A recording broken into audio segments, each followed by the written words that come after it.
इसे रिलीज़ कर देते हैं ताकि भगवान इस फीलिंग को ले ले। I don't know why I cry. Okay. वो ओपनोपनो एक प्रोसेस है जिसमें हम अपने ऊपर काम कर रहे हैं, जिसमें आप अपने सबकॉन्शियस माइंड के साथ जुड़कर उसको ट्रेन कर रहे हैं। भगवान श्री कृष्ण ने भी गीता में कहा था ना, बंधुरात्मात्मनस्तस्य तीनात्मयिवात मनजिता। माइंड को अगर आप ट्रेन करते हैं, वो आपका फ्रेंड बनकर आपकी इस लाइफ जर्नी में आपको सपोर्ट करेगा। I am sorry, please forgive me, thank you, I love you. खाली यही बोलते रहें और चीज़ें ठीक होने लग जाएंगी। सुखस्य दुखस्य न कोपी दाता परो ददाती ति कुबुद्धि रेशा। कि ये इग्नोरेंस हो गया कि मैं सोचूं उसने मेरी लाइफ खराब की। ये जो पूरा लॉ है कर्मा का, वो एक पनिशमेंट की तरह ना देखते हुए एक अपॉर्चुनिटी देखें कि जो गलत हो रहा है ना, शायद मेरी क्लीनिंग के लिए आया है। आपकी प्रेजेंट वाइब्रेशन स्ट्रांग हो गई, जिसमें इतनी ताकत है कि आपके पूर्व कर्मों को भी नष्ट कर सके। जिस इंसान ने अपने साथ जुड़ना सीख लिया, वो कभी भी सिचुएशन से हारेगा नहीं। जितना स्लो आपका ब्रेथ, उतना कम जजमेंट्स आप में, उतनी पावर आपके बातों। फॉर अ कंप्लीट बिगनर वो कैसे जुड़ सकता है मैम कॉन्शियसनेस से, अपने इनर इंटेलिजेंस से? सबसे ज़्यादा प्रॉब्लम्स एंगर की वजह से ही होती हैं। क्रोधात भवति सम्मोहा, सम्मोहा स्मृति विभ्रमः, स्मृति भ्रंशात बुद्धि नाशो, बुद्धि नाशात प्राण यशति। आपकी लाइफ फोर्स भी कमज़ोर होती। नॉर्मल इंसान अपनी लाइफ के हर डिपार्टमेंट को अलग अलग समझता है, पर जब हम फ्रीक्वेंसीज और एनर्जी को समझते हैं तो ये सब कहीं ना कहीं जुड़ा हुआ है। इससे ज़्यादा आप गहरी कोई प्रैक्टिस में जा ही नहीं सकते। ऐसा तो नहीं है कि फॉरगिवनेस से हम मिसयूज हम होते रहें? हम सब के अंदर कुछ ऐसी चीज़ें हैं जो रिलीज़ करनी है। Any powerful morning ritual we should do? अपने हथेलियों को ज़रूर देखिए। अपने हाथों को देखने से आप अपनी किस्मत को चमकाते हैं। कांस्टेंट एक अलाइनमेंट बनाए रखना, इस तरह की वाइब्रेशन बनाए रखना, उसके लिए क्या प्रैक्टिस कर सकते हैं? मेरे परिवार में से किसी से जाने अनजाने में कुछ हुआ है जिसके कारण आज हम ये महसूस कर रहे हैं ना, उसके लिए मैं पूरी जिम्मेदारी लेती हूँ। प्लीज़ लेट गो।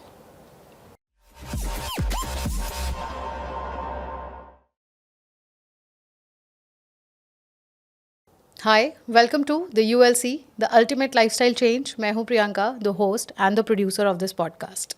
आज हम समझेंगे कि कैसे आपकी लाइफ में कुछ ऐसे इवेंट्स आए, कुछ ऐसे लोग आए जिन्होंने आपका दिल दुखाया, जिन्होंने आपको कुछ ऐसा कहा जो आप कभी भूल ही नहीं पाए।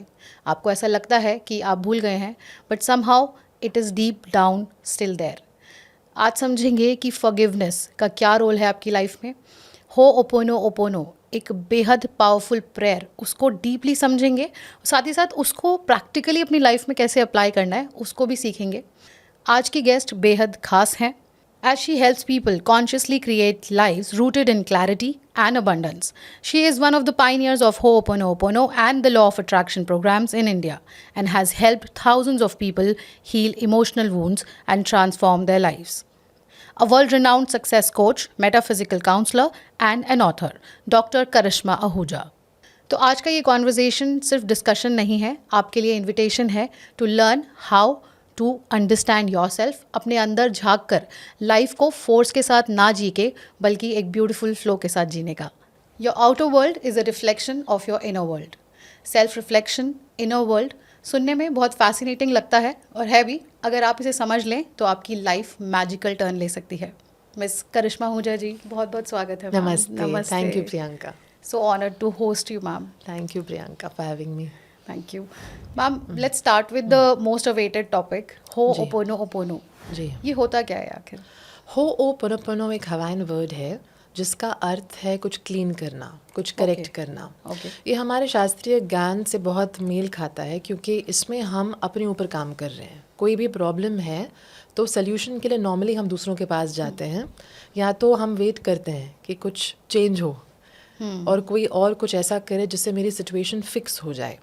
लेकिन ये पूरा खेल है इंटरनल फिक्सिंग का। तो होओपोनोपोनो एक प्रोसेस है जिसमें हम अपने ऊपर काम कर रहे हैं। प्रॉब्लम कुछ भी हो, अगर ट्रिगर मेरे अंदर है तो सल्यूशन मुझे ही निकालना है। एंड इसीलिए जब हम किसी भी प्रॉब्लम को सॉल्व करने की कोशिश करते हैं, अपने आप के साथ जुड़ते हैं, इनर कनेक्शन बनाकर आप उस प्रॉब्लम को थोड़ा डिटैच होकर, यानी अगर हर वक्त मेरे माइंड में ये है कि मुझे ये करना है, मुझे ये सॉल्व करना है, क्यों नहीं हो रहा, तो वो अटैचमेंट जो है मुझे प्रॉब्लम सॉल्व नहीं करने देती। लेकिन अगर मैं अपने आप से जुड़ूं और ये समझूं, ये अवेयरनेस के साथ, इस एटीट्यूड के साथ मैं अपना दिन बिताऊं कि जो भी हो रहा है मेरे अंदर से आ रहा है, तो फिर मैं किसी और को ब्लेम करने में, कंप्लेन करने में अपना टाइम क्यों वेस्ट करूं? मैं अपने ऊपर काम करूं। जैसे अध्यात्म रामायण में एक श्लोक है, सुखस्य दुखस्य न कोपी दाता परो ददाती ति कुबुद्धि रेशा, कि ये इग्नोरेंस हो गया कि मैं सोचूं उसने मेरी लाइफ ख़राब की, उसके वजह से ये हो रहा है। होपनोपनो में भी हम क्या कर रहे हैं, हम ये बोल रहे हैं कि हम अपनी शुद्धिकरण करें, अपनी एनर्जी को प्योरीफाई करने के लिए काम करें। इससे क्या होगा, एक तो हमारी जो मूड है, हमारी वाइब्रेशन है, बेटर हो जाती है, क्योंकि जब प्रॉब्लम होता है ना, इंसान डिप्रेस्ड भी हो जाता है। तो अगर मैं अपनी क्लीनिंग करूं तो सबसे पहले मेरी वाइब्रेशन बेटर हो जाती है। सेकेंड इम्पॉर्टेंट चीज़ क्या है, प्रॉब्लम को सॉल्व करने के लिए मुझे एक अच्छी वाइब्रेशन में होना इम्पॉर्टेंट है, तो वो भी हो जाता है क्योंकि क्लैरिटी आ जाती है। राइट। तो होपनोपनो एक प्रॉब्लम सॉल्विंग टेक्निक हो गया, जिसमें आप अपने सबकॉन्शियस माइंड के साथ जुड़कर उसको ट्रेन कर रहे हैं, उसको सिखा रहे हैं कि ये नेगेटिव फीलिंग नहीं रखनी, इसको हम निकाल सकते हैं। तो जब नेगेटिव फीलिंग निकलती है, क्लैरिटी आती है, आपकी हार्ट की प्योरिटी हो जाती है, आपकी एनर्जी रेज्ड हो जाती है, अच्छी हो जाती है। यानी इंस्पायर्ड एक्शन, मुझे जिस समय जो चीज़ करनी चाहिए उसके लिए प्रेरणा कहाँ से आएगी? अंदर से ही आएगी ना। तो उस स्टेज तक पहुँचने की प्रोसेस है होपनोपनो। ओके ओके, सो मैम अंदर से आता है और आपने बोला कि सबकॉन्शियस माइंड को हम ट्रेन करते हैं, तो इसको थोड़ा इलाबोरेट करेंगे। सबकॉन्शियस माइंड देखिए एक स्टोर हाउस है। अभी तो हम सब जानते हैं कि मैं जो एक्सपीरियंस करती हूँ वो स्टोर हो जाता है सबकॉन्शियस माइंड के अंदर। अब क्योंकि स्टोर हो जाता है, समय समय पर वो मुझे ट्रिगर भी करेगा। अब सपोजिंग किसी की बात मुझे अच्छी नहीं लगी, अब मैं तो बिजी हो गई, चलो मैं भूल गई, बट नेक्स्ट टाइम कोई सिमिलर इंसिडेंट होती है तो मुझे क्या फील होता है, सब मेरे साथ ऐसे ही करते हैं, मुझे ही डिसरिस्पेक्ट मिलती है, मुझे वैल्यू नहीं मिलती। तो ये जो है ना अंदर कड़वाहट पैदा करती है।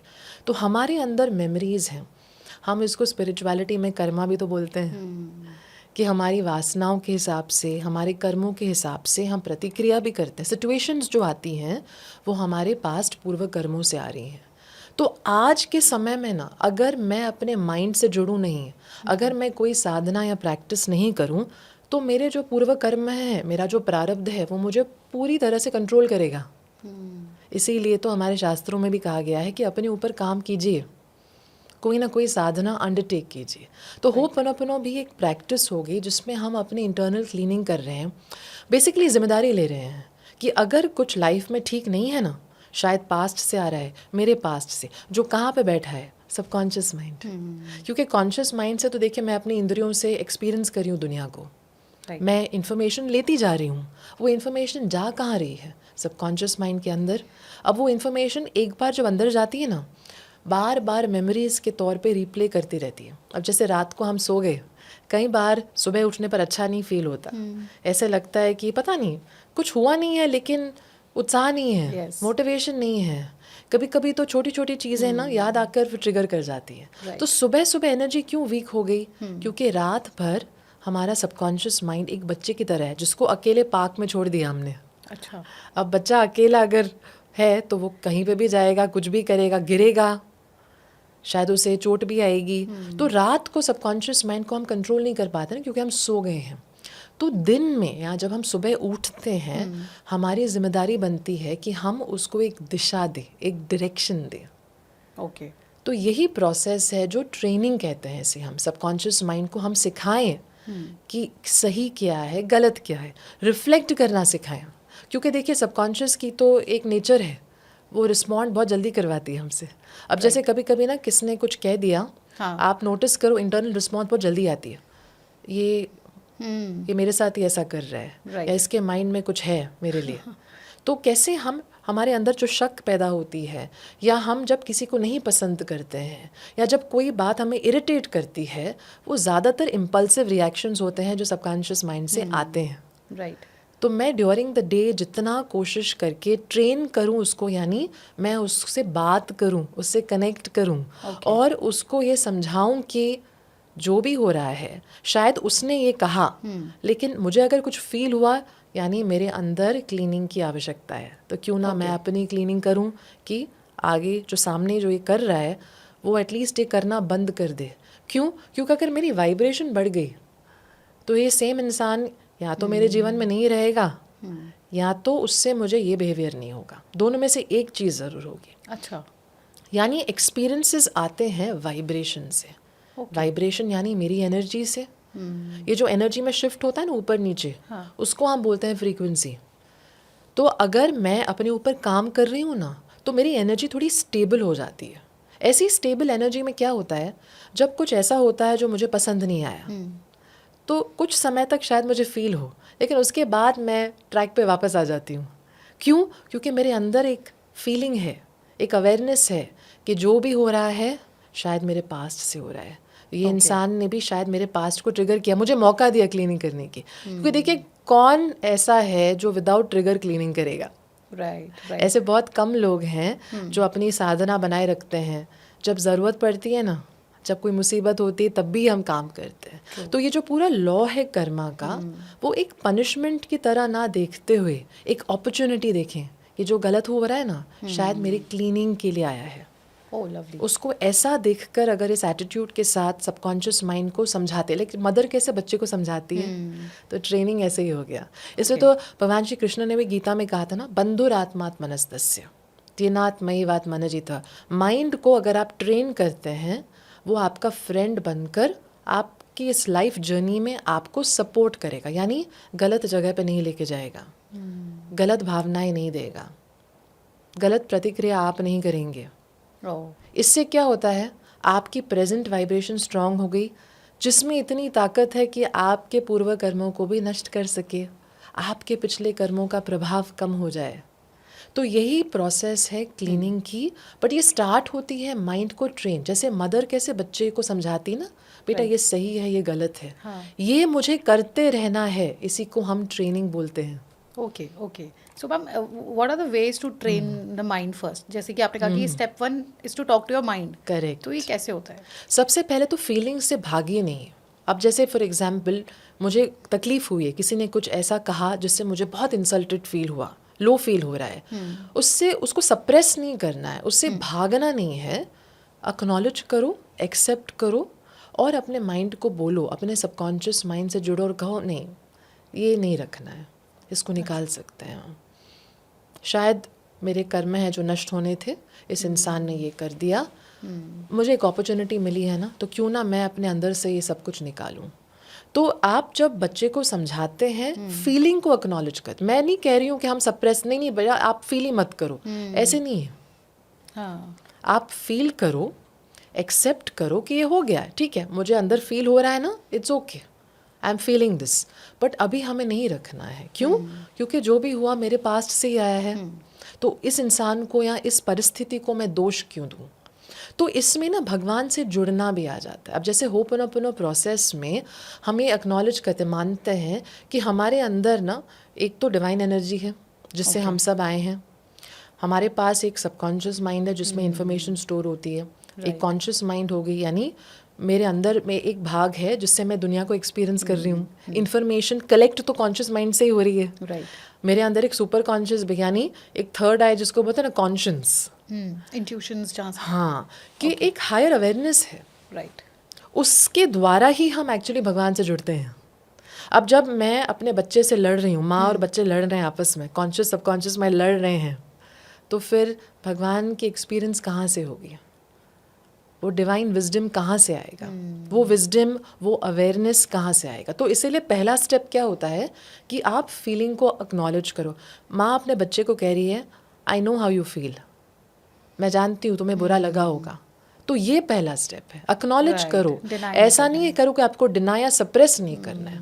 दूसरा तो आप उस बच्चे को बताओ कि ये हमारे पास्ट से आ रहा है ना, लेकिन हमारे अंदर एक शक्ति है जो इसको चेंज कर सकती है, वो डिवाइन एनर्जी है। ओके। इसीलिए ना होपनोपोनो प्रोसेस को अगर समझना है तो एक कहावत है कि अगर मैं ये एटीट्यूड से जीऊँ कि मैं भगवान की हूँ, तो मेरा अहम नष्ट होता है, ईगो।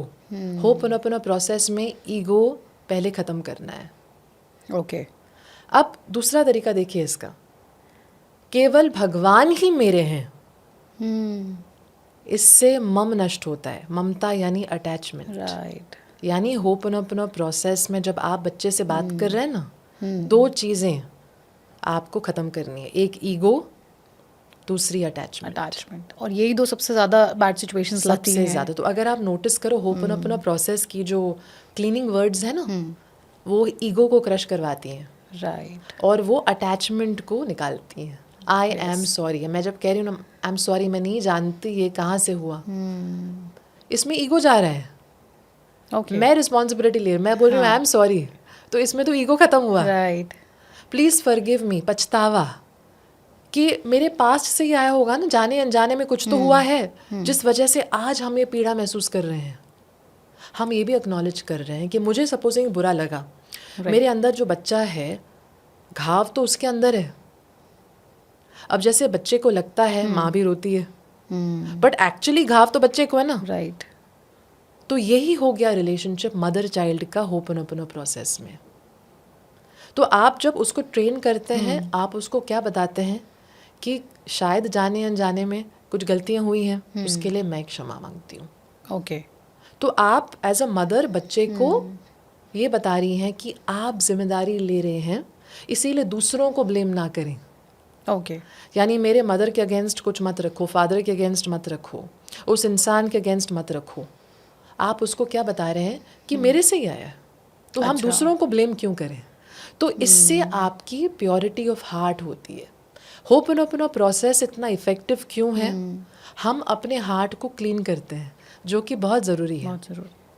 देखिए, अगर प्योरिटी ऑफ हार्ट नहीं हुई ना, अगर हमारे दिल में अभी भी लोगों के लिए दुर्भावनाएं हैं, तो फिर हम सबकॉन्शियस माइंड की हीलिंग नहीं कर सकते। आप कुछ भी कर लो। ओके। जब तक मैं किसी से नफरत करती हूँ ना, मैं अपने बच्चे से कभी प्यार नहीं कर पाऊंगी। मतलब अपने आप से नहीं कर अपने आप से नहीं कर पाएंगे। तो सबसे पहले तो आप अपनी सेल्फ लव कोशेंट को बढ़ाने के लिए क्या कर रहे हैं, बच्चे को ये सिखा रहे हैं कि दूसरों को नहीं ब्लेम करना है। मुझसे आया होगा, दूसरे की तरफ क्यों देखें। राइट।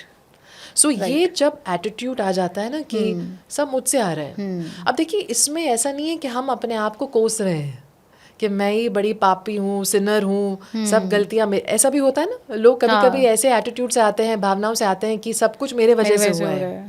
ऐसा नहीं है। होपनोपनो प्रोसेस एम्पावरमेंट की प्रोसेस है। यानी अगर मैं ये सोचूं कि मेरे ही पूर्व कर्मों से आया है, इसका मतलब इसे ठीक करने का भी दायित्व मेरा है, सल्यूशन भी मेरे अंदर ही है। इसीलिए तो शास्त्र भी कहते हैं ना कि इंसान को प्रॉब्लम भी अपने अंदर ढूंढनी है, सल्यूशन अपने अंदर ढूंढना है। अगर मैं ये पहचानूं कि मेरे से आया है, तो मैं ही इसको, यानी अब मैं किसी और पर डिपेंडेंट क्यों रहूं। अब जैसे कि कोई अपने बॉस से परेशान है, बहुत कोशिशों के बावजूद जब भी कोई नई नौकरी लेता है, बॉस के साथ प्रॉब्लम हो जाती है। होपनोपनो प्रोसेस क्या कह रहा है?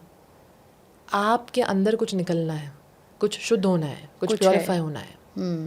तो हम जब सबकॉन्शियस माइंड को ये समझाते हैं कि इसको निकालते हैं, let go, let go, let go, और मैं उसे प्यार दे रही हूँ, देखो मैं तुमसे बहुत प्यार करती हूँ, मैं जिम्मेदारी लेती हूँ, I am sorry, please forgive me, thank you, तुमने अब तक मेरा साथ दिया है ना, आगे भी देखो अच्छा ही होगा हमारा। अब इस प्रकार जब मैं उसको क्लीनिंग में मदद करती हूँ, तो बच्चा क्या करता है, धीरे धीरे करके वो फीलिंग निकालता है। फीलिंग यानी एनर्जी। अभी एनर्जी हम जब निकालते हैं, उसके लिए जिम्मेदारी लेते हैं, किसके पास जाती है? डिवाइन के पास। और डिवाइन पावर होती है जिसमें कैंसिल हो जाती है एनर्जी, जो नेगेटिविटी थी ना वो कैंसिल हो जाती है। ओके। तो यानी मेरे अंदर एक डिवाइन एनर्जी और पावर है, जो कि मेरी रिलीज की गई मेमोरीज को, एनर्जी को न्यूट्रलाइज करता है, यानी उसको शुद्ध करके मुझसे अब निकालेगा। ओके। सो मैम, लोग जैसे बोलते हैं कि डेस्टिनी, मेरी किस्मत ही खराब है, मुझे ऐसे लोग मिलते हैं, तो इसका तो फिर कोई रोल नहीं रहता है इस चीज़ में? देखिए, डेस्टिनी हो गया हमारा प्रारब्ध। हमारे जीवन में मुश्किलें कितनी आती हैं। राइट। आप कुछ करना चाहते थे लेकिन उसका उल्टा हो गया, हम कहते हैं प्रारब्ध है। राइट।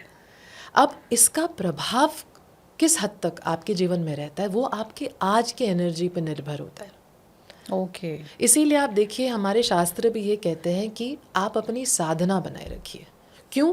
क्योंकि इसमें इतनी पावर है कि प्रारब्ध आपके सामने आएगा भी ना, आपका ज़्यादा नहीं बिगाड़ेगा। अब जैसे कि फॉर एग्जाम्पल कुछ 1 साल तक होना था, 3 महीने में शायद निकल जाए, क्योंकि आपने अपनी लेसन सीख ली। राइट। आप अपनी माइंड और बॉडी को आप कंटिन्यूसली शुद्ध रख रहे हैं। तो आप अगर अपने आज में अच्छी भावनाएं रखें, माइंड को स्ट्रांग रखें ना, तो आपको और किसी चीज़ की ज़रूरत है ही नहीं। अब लोग बहुत पूछते हैं ऑरा को कैसे शुद्ध करें, कैसे प्रोटेक्ट करें। मैं तो सिर्फ सबसे पहले ये कहूँगी कि आप इतना समझ लीजिए, आपके थॉट्स अच्छे हैं तो आपकी ऑरा पॉजिटिव है, ऑरा तो बनी रही है थॉट से। तो एक सिंपल चीज़ जो हर कोई कर सकता है, माँ बाप भी बच्चे को सिखा सकते हैं, अच्छे थॉट्स रखो, इससे ऑरा आपकी क्लीन ही रहेगी। आपको किसी और चीज़ की ज़रूरत है ही नहीं, आपको किसी के पास जाने की आवश्यकता है ही नहीं अपनी ऑरा क्लीन करने के लिए। आप कर सकते हैं। तो होपनोपोनो प्रोसेस में भी यही कर रहे हैं। हम अपने आप को कन्विंस कर रहे हैं कि मुझे नेगेटिविटी नहीं रखनी, क्योंकि जो हो रहा है मेरे पास्ट से ही हो रहा है। और अगर मैं इसको निकालने के लिए अपने आप को कन्विंस कर दूं, मैं अपने आप को ये बोलती रहूं हम इसे नहीं रखना है, मुझे ये गुस्सा नहीं रखना, हम इसको निकाल सकते हैं, ईश्वर को दे देते हैं। समर्पण, शरणागति का बहुत इम्पोर्टेंट हिस्सा है। होपनोपोनो में ये बहुत पावर रखता है। क्योंकि अगर मैं सरेंडर नहीं करूं तो फिर मैं होपनोपोनो प्रोसेस पे विश्वास ही कैसे रखूंगी। Right. It is all about release, जो भगवान के पास जाता है, डिवाइन पावर इसको क्लीन करके मुझे फ्री करती है। वाओ। इसीलिए सरेंडर प्रैक्टिस करना है ना, तो होपनोपोनो आप जब करते हैं ना, इंटेंशन मत बनाइए ये हो जाए, मैं ये क्लीन करूं, मुझे ये मिल जाए, गाड़ी मिल जाए, रिश्ता ठीक हो जाए, ये स्पेसिफिक पर्सन आ जाए। होपनोपोनो जब आप कर रहे हैं, अब जैसे समझो आप अपने घर की सफाई कर रहे हैं, जब सफाई कर रहे हैं ना, आप सफाई पे ध्यान दे रहे हैं, आप ये नहीं सोच रहे हैं कि मैं बाजार जाके क्या लेके आऊँ अपने घर के लिए। तो जब क्लीनिंग हो रही है ना, सबकॉन्शियस माइंड से हम जुड़ रहे हैं, उसको हील करने की कोशिश कर रहे हैं, उस समय कोई इंटेंशन सेट मत कीजिए। So ma'am, I am sorry, please forgive me, thank you, I love you, खाली यही बोलते रहें और चीज़ें ठीक होने लग जाएंगी? हाँ, देखिए, क्योंकि ये जो है आपको पूरे प्रोसेस का मतलब समझाते हैं, लेकिन मैं तो यही कहूँगी कि आप अवेयरनेस के साथ कीजिए। सिर्फ मैकेनिकल प्रैक्टिस से रिजल्ट्स शायद इतने नहीं आएंगे लाइफ में। इम्पॉर्टेंट क्या है कि आप अवेयर रहें कि मैं क्लीनिंग क्यों कर रही हूँ, क्लीनिंग से क्या होगा, और क्लीनिंग करने से क्या क्या चेंजेस होंगे। तो सिर्फ ये मत देखिए कि एक रिजल्ट है जो आना चाहिए लाइफ में। अवेयरनेस का मतलब क्या हुआ, भगवान श्री कृष्ण गीता में भी कहते हैं, श्रेयो ही ज्ञानम अभ्यासा। सिर्फ मैकेनिकल प्रैक्टिस से बेटर तो नॉलेज है। और नॉलेज से भी बेटर एक चीज़ है, मेडिटेशन, यानी जुड़ना, अपने आप से जुड़ना। तो होपनोपोनो प्रोसेस में ये इम्पोर्टेंट है, आप अपने आप से जुड़िए, कनेक्ट कीजिए, कनेक्शन फील होना चाहिए। सिर्फ ऐसे ही देखिए, ऐसे तो I am sorry, please forgive me, thank you, I love you बोल के अच्छे वर्ड्स हैं, बोलते रहना चाहिए। किसी को विश्वास नहीं है फिर भी, लेकिन इतना समझिए, अगर आप अवेयरनेस के साथ नहीं करते ना, कुछ दिनों के बाद आप छोड़ देंगे। आपको लगेगा रिजल्ट ही नहीं है, मैंने होपनोपोनो किया, रिजल्ट नहीं आया। कोई तो ये भी बोलते हैं होपनोपोनो किया, उल्टा हो गया। ये वही कहता है जो अवेयरनेस के साथ नहीं करता है। तो कोई भी चीज़ में ना, किसी रिचुअल के पीछे अगर आप साइंस समझें तो स्पिरिचुअल हो जाता है। तो समझे क्यों कर रहे हैं, पूर्व कर्मों को नष्ट करने के लिए कर रहे हैं। क्यों कर रहे हैं, क्योंकि सबकॉन्शियस माइंड एक बच्चे की तरह है, उसको समझाना पड़ता है सही क्या है, गलत क्या है। उसको नहीं समझाएंगे ना तो वो हमें गलत जगह लेके जाएगा, वो हमें उल्टा थॉट दे देगा, वो हमसे गलत चीज़ें करवाएगा। और सबसे इम्पॉर्टेंट चीज़, आप जब होपनोपोनो कर रहे हैं, आप बेटर फील करने के लिए कर रहे हैं। क्यों? क्योंकि अगर मैं बेटर फील करूँ, मेरी एनर्जी बेटर हो जाए, तो सल्यूशन निकलेगा। सल्यूशन किसी प्रॉब्लम का उसी वाइब्रेशन से थोड़ी निकलेगा जिसमें आपको प्रॉब्लम फील हो रहा है। आपको एक हायर स्टेट में आना पड़ेगा सल्यूशन निकालने के लिए। तो होपनोपोनो प्रोसेस कर ही रहे हैं क्योंकि हम क्लीनिंग करना चाहते हैं अपने आप की, अपने सबकॉन्शियस माइंड की। इसीलिए इसमें ये मत देखिए कि प्रॉब्लम सॉल्व नहीं हुई, ये मत देखिए कि इंसान ने मुझे फ़ोन नहीं किया होपनोपोनो करने के बाद भी। इसको थोड़ा डीपर एस्पेक्ट से देखिए। ये आपके पूर्व कर्मों की बात हो रही है। एक बटन नहीं है, आपने प्रेस किया सब चेंज हो गया। आज है ना इंस्टेंट डिलीवरी का ज़माना है, तो हम एक्सपेक्ट करते हैं कि एनर्जी क्लीनिंग भी इंस्टेंटली हो जाए, ऐसा नहीं है। आपको रोज़ाना काम करना पड़ेगा। लेकिन एक चीज़ तो तय है, रोज़ जो काम करता है ना, उसको एक अलग ही खुशी फील होती है, उसको पावर फील होती है, वो भगवान से जुड़ने लगता है, वो अपने आप से जुड़ने लगता है, उसको पावरफुल फील होता है। और एक चीज़ तो तय है, अगर अवेयरनेस के साथ कर रहे हैं ना, तो आप अपने आप कभी गिव अप नहीं करेंगे, क्विट नहीं करेंगे। जिस इंसान ने अपने साथ जुड़ना सीख लिया, वो कभी भी सिचुएशन से हारेगा नहीं। आज जो सुसाइड के केसेस इतने हम देखते हैं, वो इसीलिए है क्योंकि हमने बहुत अटैचमेंट एक चीज़ को लेकर रख ली। कभी कभी वातावरण भी रिस्पॉन्सिबल रहता है, लेकिन बचपन से ही अगर बच्चों को ये बात डाल दी ना, अपने आप से जुड़ो, नेगेटिव फीलिंग्स को निकालो, इस चीज़ पर अगर हमने ध्यान दिया, ग्रैटिट्यूड सिखाया बच्चों को, क्योंकि हम होपनोपोनो में थैंक यू क्यों बोलते हैं, सबकॉन्शियस माइंड को भी तो बोल रहे हैं कि मैं तुम्हें वैल्यू करता हूँ, देखो। अपने आप से नफरत मत करो, क्योंकि कभी कभी क्या होता है, जब मैं फील करती हूँ ना कि मैं अनवर्दी हूँ, यानी मेरे अंदर का बच्चा फील कर रहा है कि उसके लिए कोई नहीं है। तो ये जो क्लीनिंग वर्ड्स हैं, उनमें ग्रैटिट्यूड आती है, उनमें लव आता है। क्यों? क्योंकि ये तो हमारे जीवन की फाउंडेशन है। आपके अंदर ग्रैटिट्यूड होनी चाहिए, आपके अंदर एक प्रेम की भावना होनी चाहिए, उत्साह होना चाहिए लाइफ के प्रति।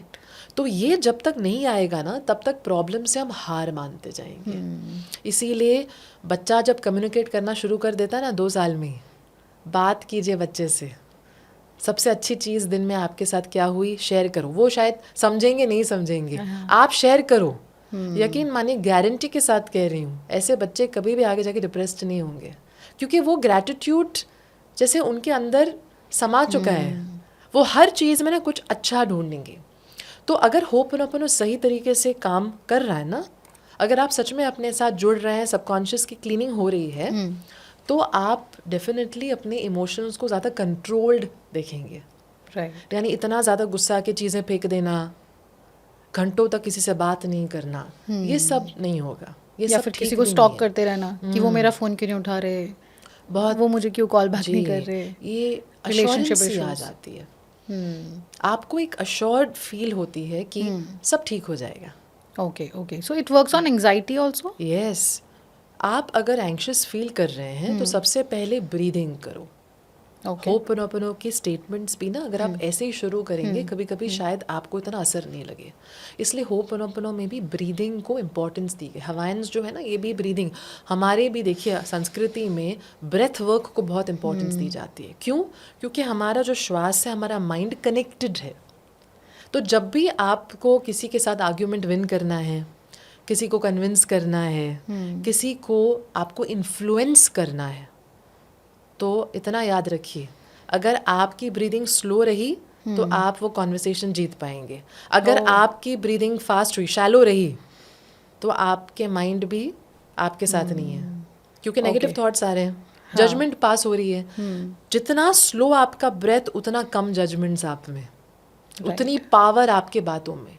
इनफैक्ट इसलिए तो कहा जाता है ना, एक शब्द संविद ज्ञात सुष्टु प्रयुक्त, यानी अगर मैं एक शब्द को भी ना अच्छे से रखूं और सही समय पर रखूं, जो कि मेरा ब्रेथ ही अलाउ करेगा मुझे, नहीं तो माइंड इतना फास्ट भागेगा हमको कि हम नहीं रोक पाते हैं उसको। माइंड भगाता है। तो अगर आपकी ब्रेथ आपके कंट्रोल में है, उसकी ब्रीदिंग जो रिदमिक है, स्लो है, तो आपका माइंड जो है ना, आपसे इम्पल्सिवली कुछ भी नहीं करा सकता। यानी एक वॉचमैन है हमारे माइंड में, एक गेट वॉचमैन, एक गेट के ऊपर वॉचमैन है जो रोकता है। वो रुकना तभी होगा जब मैं अपने ब्रेथ को कंट्रोल रखूं, नहीं तो क्या होगा, माइंड भाग जाएगा, गेट क्रैश कर देगा। बट मामी हमारे कंट्रोल में होता है, क्योंकि किसी ने गुस्सा दिलाया या कोई ऐसी सिचुएशन है जिसमें we have to react, and most of us react more than talking something sensible. तो ये कैसे कर सकते हैं प्रैक्टिकली? इसीलिए नॉर्मल डेज पे आपकी साधना बनी रहनी चाहिए। यानी अगर मैं सुबह उठूं तो थोड़ा ब्रीदिंग करूं कॉन्शियसली। इनफैक्ट मैं तो ये सजेशन दूंगी, हर 1 घंटे दिन में अगर आप 5-6 कॉन्शियस ब्रीदिंग करो, 5 to 6 ब्रेथ्स कॉन्शियसली लो। कैसे? काउंट्स दो अपने आप को, 1 2 3 4 5, 5 से 7 तो हर कोई कंफर्टेबली दे सकता है। होल्ड करो ब्रेथ को, 1 2 3 4 5। और अगर एंग्जाइटी फील हो रही है, सपोज नॉर्मली इंसान बहुत एंग्शियस रहता है, उसको गुस्सा ज़्यादा आता है, नर्वस ज़्यादा रहता है, रेस्टलेस रहता है, तो आप मुंह से ब्रीदिंग करो, यानी एक्सेल आप मुंह से करो। ओके। और सटल हा साउंड आपको आएगा। इससे क्या होता है, ब्रीदिंग स्लो। अब देखिए नेक्स्ट राउंड थोड़ा स्लो होगा आपका। ऐसे 4-5 राउंड भी आप हर घंटे करो, देखो कितना फायदा होता है। ओके। तो अब क्या होगा, ये आप नॉर्मल डेज पे प्रैक्टिस करें। जिस दिन आप ट्रिगर ज़्यादा हो गए ना, आपकी रिएक्शन मच कंट्रोल रहेगी।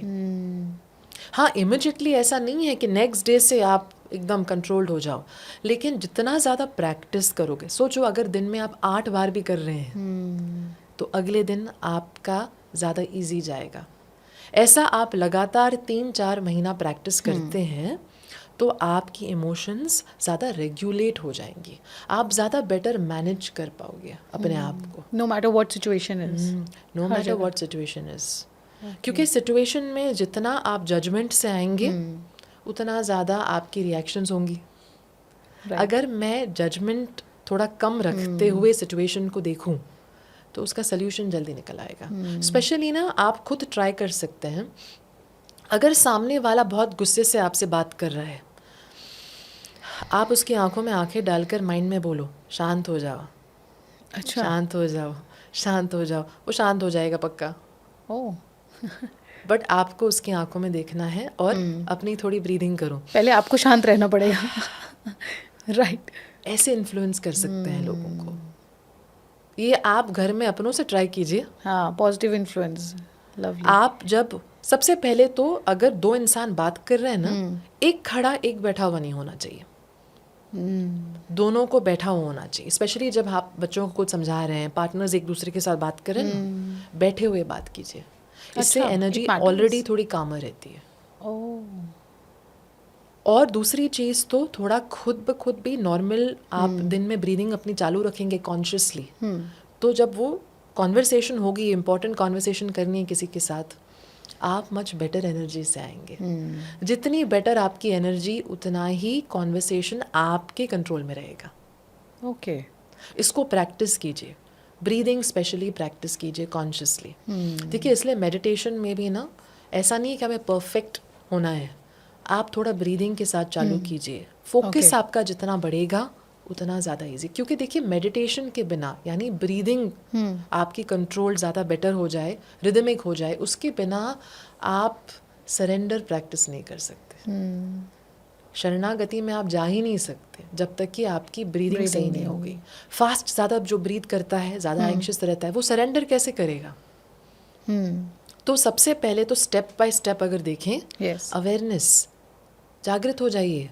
जो भी हो रहा है आपके पास्ट से हो रहा है, कोई आपके साथ कुछ नहीं कर रहा। इसलिए तो तुलसीदास जी ने कहा था रामचरितमानस में, काहू न को सुख दुख कर दाता, निज कृत कर्म भोग सब उबराता। जो हो रहा है मेरे ही पूर्व कर्मों से हो रहा है, तो मैं किसी और को दोष क्यों दूं? राइट। तो एक तो अवेयरनेस, जिससे आपके क्लीनिंग प्रोसेस में बहुत दम आ जाता है, फिर आप गिव अप ही नहीं करेंगे।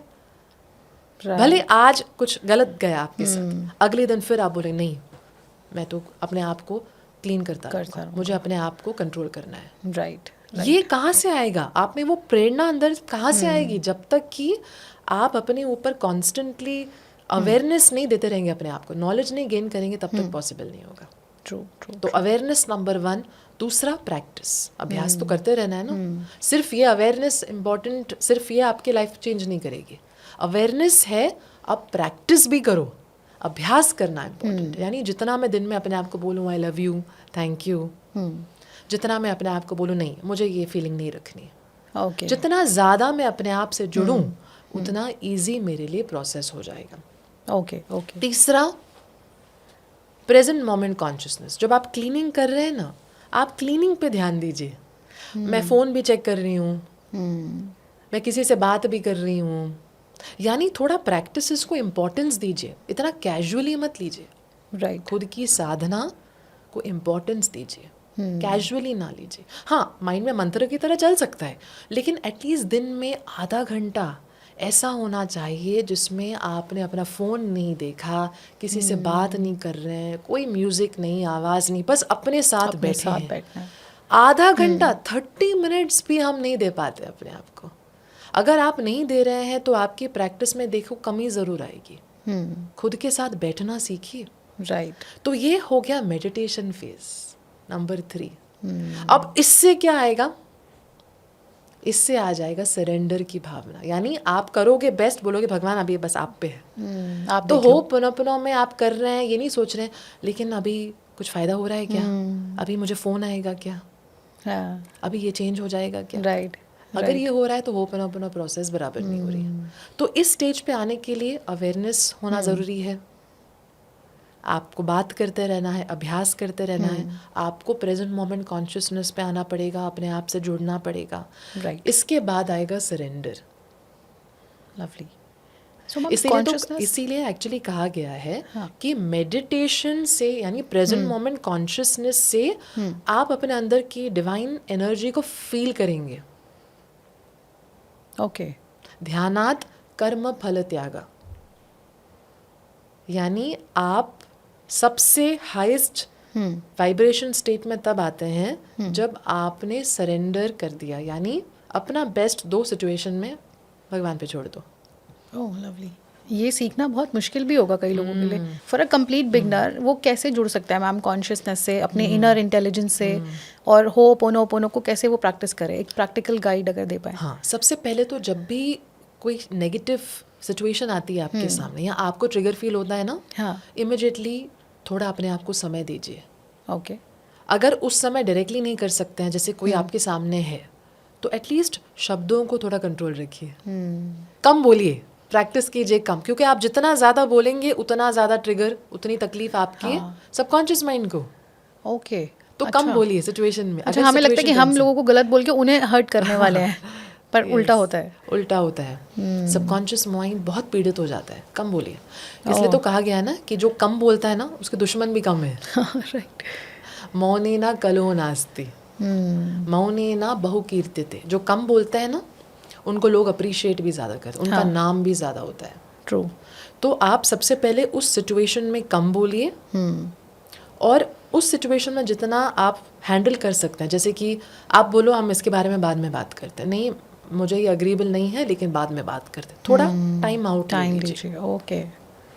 अब जितना आप अपने आप से जुड़ेंगे उतना बेटर। यानी सपोजिंग मैं अपने साथ हूँ अभी, तो थोड़ा ब्रीदिंग करूँ, मुझे एहसास है मुझे अच्छा नहीं फील हो रहा,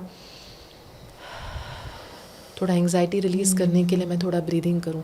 देखिए आप 5 मिनट करके देखिए, आपको बेटर फील होगा। 5 मिनट करके देखिए। 5 मिनट भी बहुत ज़्यादा है किसी के, तो 8-10 राउंड कीजिए। एक राउंड हो गया, इनहेल किया, होल्ड किया, एक्सेल किया, रिलैक्स किया, एक राउंड हो गया। ऐसा 8-10 राउंड कीजिए। फिर अपने सबकॉन्शियस माइंड से कहिए मैं इसके लिए जिम्मेदारी लेता हूँ। ये जो फीलिंग है अभी, सपोजिंग आपको फील हुआ कि किसी ने आपको कुछ गलत कहा, राइट, और आपका एडवांटेज लिया किसी ने, किसी ने आपको दुख पहुंचाया, तो आप एक्नॉलेज करो कि मुझे बहुत दुख फील हो रहा है, मैं बहुत उदास महसूस कर रही हूँ, राइट। इसको फील करो। ठीक है, ये मुझे पता है मेरे अंदर चल रहा है, बट इसके लिए मैं जिम्मेदारी लेती हूँ। तो इमिडिएटली बच्चे का ध्यान उस इंसान से हटकर कहाँ पे आ गया? माँ पे आ गया। मैं जिम्मेदारी लेती हूँ। इसका मतलब ये नहीं है मैं बोलूँ मैं ही खराब हूँ, मेरे वजह से प्रॉब्लम्स आ रहे, नहीं, मैं जिम्मेदारी लेती हूँ। यानी कि मतलब बड़प्पन, मैं इसको ठीक कर लूँगी, हम ठीक कर देंगे, साथ में हम भगवान को दे देंगे, सरेंडर कर लेंगे तो भगवान चेंज कर देंगे। राइट। यही आप बच्चे को कह रहे हैं, हम इसको निकाल सकते हैं। I am sorry, please forgive me, thank you, love you. या आप उस समय अगर किसी मंत्र का जाप कर सके, वो भी बहुत हेल्पफुल है। होपनोपनो तो करो, मंत्र का जाप करो। आप जिस भगवान में विश्वास करते हो उनका नाम ले लो, देखो कैसे आपको बेटर फील होगा। तो आप सरेंडर तक तब पहुंचेंगे जब आप इसका अभ्यास रेगुलरली करेंगे। सपोजिंग किसी को कोई ट्रिगर नहीं फील हो रहा, फिर भी उनको होपनोपनो प्रैक्टिस करनी है, तो भी कर सकते हैं। कैसे? अपने आप को आई लव यू बोलो, थैंक यू बोलो। या पास्ट में कुछ ऐसे सिचुएशंस हुए हैं जो अभी भी आपके माइंड में आपको ट्रिगर करते हैं, ऐसा होता है ना, कुछ ऐसे मेमोरीज होते हैं जो कभी कभी ट्रिगर करती हैं, तो उनके ऊपर भी क्लीनिंग कर सकते हैं कि देखो ये चीज़ हमको नहीं रखनी, हम इसको निकाल सकते हैं, प्लीज लेट को निकाल दे। अच्छा, हम बोले ऐसा? हाँ, हम बोल सकते, हम भगवान को दे देते हैं, भगवान देखेगा, हम क्यों रखें, भगवान इसको क्लीन कर देंगे, शायद मेरे कर्म थे जो नष्ट होने थे। तो जब आप सिचुएशन से रेजिस्टेंस निकालते हैं, हम वो रेजिस्टेंस रखते हैं ना, ये नहीं होना चाहिए था, ये क्यों हुआ, जब तक इस भावना और थॉट के साथ जिएंगे कि ये नहीं होना चाहिए था, तब तक वो चीज़ हमसे जुड़ी रहेगी, एनर्जेटिकली कार्मिक लिंक है उससे बना रहेगा। ओके। अगर मैं एक्सेप्ट करूं कि पूर्व कर्मों से हो रहा है, चलो अगर हम ये भी एक्सेप्ट नहीं करते हैं तो इतना तो समझ लो, जो भगवान पे विश्वास रखते हैं कि अगर भगवान ने मेरे जीवन में कोई चीज़ होने दी यानी मेरे लिए ज़रूरी होगी। हाँ, प्लेजेंट तो नहीं है, अच्छा तो नहीं था, तकलीफ तो हो रही है, लेकिन शायद मेरे लिए ज़रूरी है। इसे तो कहा जाता है हर इंसान के सामने हमेशा दो रास्ते होते हैं, एक अभी अच्छा लगता है, प्लेजेंट लगता है, इजी है, लेकिन बाद में उसका परिणाम शायद अच्छा नहीं हो। दूसरा रास्ता अभी तो कठिन है, बट उसका परिणाम अच्छा है। पांडव जो थे महाभारत में एग्जाम्पल थे इसके, उनके साथ सही चीज़ें नहीं हुई, उन्होंने गिव अप नहीं किया, उन्होंने अपने धर्म को नहीं छोड़ा, तो उनका रास्ता आसान नहीं था लेकिन परिणाम अच्छा हुआ। दुर्योधन एग्जाम्पल है दूसरे रास्ते की, उसने हमेशा इजी विकल्प निकाला, राइट, अपने माइंड को फॉलो करता गया, ये गलत है, मैं इनके साथ ऐसा करूं, इनका ये नष्ट हो जाए, परिणाम क्या हुआ, परिणाम गलत हुआ, राइट। तो ये अवेयरनेस के साथ मुझे अभ्यास करते रहना हर रोज, चाहे कोई ट्रिगर फील हो ना हो, अपने आप को बोलते रहना है कि मुझे अच्छी चीज़ों पे फोकस करना है, राइट। तो सबसे पहले ट्रिगर आता है उस पे क्लीनिंग करो। दूसरे तो कुछ पास्ट के नेगेटिव मेमोरीज हैं जिनको लेकर अभी भी ऐसी भावना है कि नहीं होना चाहिए था, गलत हुआ मेरे साथ, मैंने उसके साथ ऐसा क्या किया था जो उसने मेरे साथ ऐसा किया। बहुत सारे ऐसे कमेंट्स भी आते हैं कि my in-laws are like that, या मेरी फ्रेंड ने ऐसा किया। So how do they understand their life? देखिए, सबसे पहले तो we are not encouraging negative behaviour by saying कि मेरे कर्मों से आ रहा है, ऐसा नहीं है कि वो इंसान सही हो गया, मतलब राइट। देखिए, उस इंसान को भी चॉइस थी ना आपके साथ बुरा ना करे, चलो आपके कर्म थे, बट उसने भी अपनी साधना नहीं की तो उसने भी गलत किया, राइट। तो हम नेगेटिव बिहेवियर को इनकरेज नहीं कर रहे हैं, हम ये नहीं बोल रहे हैं कि आपके साथ होना ही था मतलब उसने अच्छा किया और होते रहने दो, कि कर्मा है तो ये तो होएगा ही आपके साथ। हर कोई कॉन्शियस हो जाएगा। तो अगर मेरे कर्मा में कुछ भोगना लिखा है और सामने वाला कॉन्शियस हो गया ना, मैं भी काम कर रही हूँ, वो भी काम कर रहा है, तो फिर यही तो कर्मा हो गई, तो सही तरीके से कर्मा काम करे, यानी हम दोनों अपना लेसन सीखते हुए आगे बढ़ रहे हैं। तो नेगेटिव बिहेवियर को हम इनकरेज नहीं कर रहे हैं, इट इज़ नॉट ओके, हम गलत करें वो सही नहीं है, राइट। लेकिन हाँ, इतना समझें कि अगर कुछ गलत हो रहा है, शायद कहीं ना कहीं एक कार्मिक लिंक है, शायद मुझे ये भोगना था, अब क्या कर रहा है, अब मुझे भगवान पे विश्वास रखते हुए अपने ऊपर काम करना है ताकि आगे जाकर ये मेरे साथ ना हो, राइट। ये बहुत important, right. I know easy नहीं है, कुछ ऐसी चीज़ें हुई हैं लोगों के साथ जो बहुत कठिन है सहना, लेकिन मैं तो इतना ही कहूँगी कि विश्वास रखिए जी, अगर भगवान चाहे ना तो सब कुछ हमारे फेवर में चला जाएगा, बस हमें विश्वास रखना है। हमें अपने ऊपर, भगवान क्या देखते हैं, हम अपने ऊपर काम करते रहें, वो तो यही चाहते हैं ना कि हम उन्हें प्राप्त कर सकें इस जीवन में भी। तो ये उद्देश्य ना भूलें, ये मत भूलिए कि आप आए हैं नेगेटिविटी निकालने के लिए, फॉरगिवनेस पे काम करने के लिए, अपने आप को सिखाने के लिए सही क्या है गलत क्या है, और इसके लिए ना एंगर जैसे इमोशन पे काम करना बहुत इम्पोर्टेंट है। मैं तो यही कहूँगी कि अगर आप एक इमोशन को पकड़ के भी चले, से एंगर पर पहले विजय पा जाइए, ओके, उसको कंट्रोल रखिए। सबसे ज़्यादा प्रॉब्लम्स एंगर की वजह से ही होती हैं। हाँ, क्रोधात भवति सम्मोहा, सम्मोहा स्मृति विभ्रमः, स्मृति भ्रंशात बुद्धि नाशो, बुद्धि नाशात प्राण यशति। आपकी लाइफ फोर्स भी कमज़ोर होती है, आपकी थिंकिंग ब्लॉक हो जाती है, सही गलत की पहचान खत्म हो जाती है, राइट। अब पिछले कर्मों को मैनेज करना तो भूल जाइए, आप और नेगेटिव कर्मा जनरेट कर रहे हैं एंगर से, बिल्कुल। इसलिए तो हमारे धर्मशास्त्र में भी क्रोध के खिलाफ लिखा गया कि कंट्रोल कीजिए, एंगर को कंट्रोल कीजिए, तो कम बोलिए, जैसे हमने कहा एंगर में कम बोलिए, थोड़ा टाइम आउट ले लीजिए, अपनी ब्रीदिंग पर फोकस कीजिए, अपने आप को शांत रखने के लिए ना ब्रेथ वर्क कीजिए, राइट, और अपने आप को बोलते रहिए मुझे इसको निकालना है, हम इसको निकाल सकते हैं। और इसमें भी अवेयरनेस फिर काम आएगी। देखिए, अगर मैं रोज़ कुछ ऐसा पढूं जो मुझे ये विश्वास दिलाए कि मैं अपनी एनर्जी को क्लीन कर सकती हूँ, अच्छा, मैं प्योरीफाई कर सकती हूँ, जैसे हमारे पुराण हो गए, भगवद गीता हो गई, कुछ अच्छे बुक सबकॉन्शियस माइंड पे हो गए। अगर आप थोड़ा अच्छी चीज़ों से अच्छी इन्फॉर्मेशन अपने आप को देते रहेंगे ना, तो आपकी अवेयरनेस पर, जैसे मैंने कहा, नंबर 1 स्टेप क्या है, अवेयर हो जाइए, अवेयरनेस कि जो हो रहा है आपके पास्ट से ही हो रहा है, और जो होता है वो अच्छे के लिए होता है, इसे भी मानना होगा। क्योंकि मैं जितना चीज़ों को एक्सेप्ट करते हुए काम, देखिए एक्सेप्टेंस का मतलब ये नहीं कि हाँ ये होना था आप बैठ जाओ घर में, काम करो, काम करना है, शायद कुछ सही रहना बाकी है, होना बाकी है, राइट, शायद भगवान मुझे मौका दे रहे हैं इस प्रॉब्लम के थ्रू, अपने ऊपर काम करूं। और ग्रेस ना बहुत इंपॉर्टेंट चीज़ है लाइफ में, ग्रेस इज़ वेरी इंपॉर्टेंट। आप काम करो ना, भगवान की ग्रेस मिलती है। इसलिए तो कहा गया है ना कि सब में भगवान है, और भगवान हमें हमारे कर्मों के हिसाब से, हमारे साधना के हिसाब से, हमारे अभ्यास के हिसाब से हमारे जीवन को दिशा देते हैं।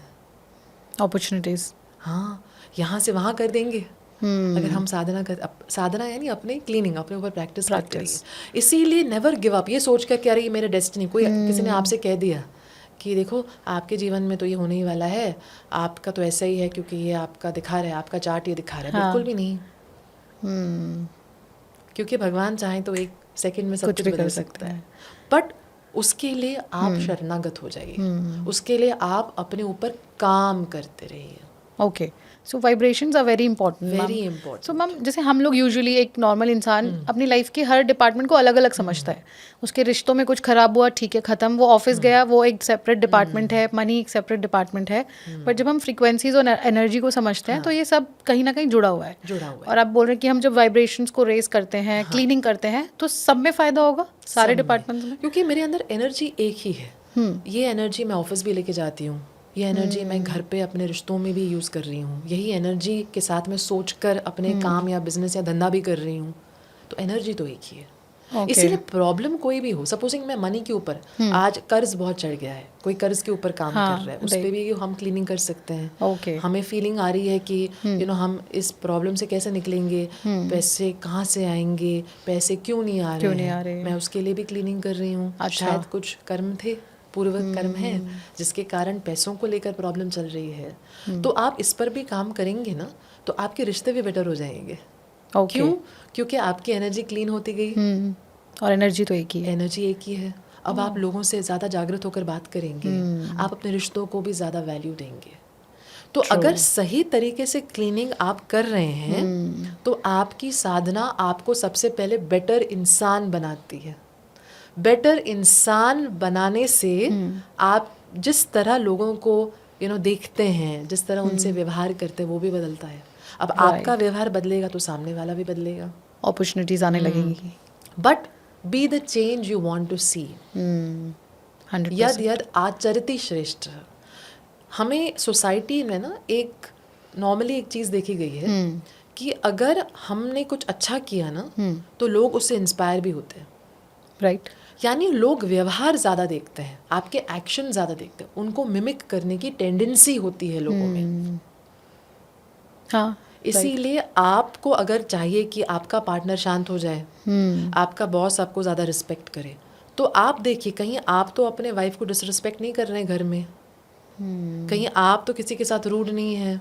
अब आपको लगता है ये तो कनेक्टेड ही नहीं है भाई, ये तो मेरा घर हो गया, ये ऑफिस हो गया, उनके साथ तो मैंने कुछ भी बुरा नहीं किया, ऐसा नहीं है। एनर्जी आपके अंदर एक है। तो सबसे पहले देखिए कि कहाँ कहाँ मैं मार खा रहा हूँ, कहाँ कहाँ मुझे एनर्जी को क्लीन करने की ज़रूरत है, कहाँ कहाँ मुझे इम्प्रूवमेंट की आवश्यकता है।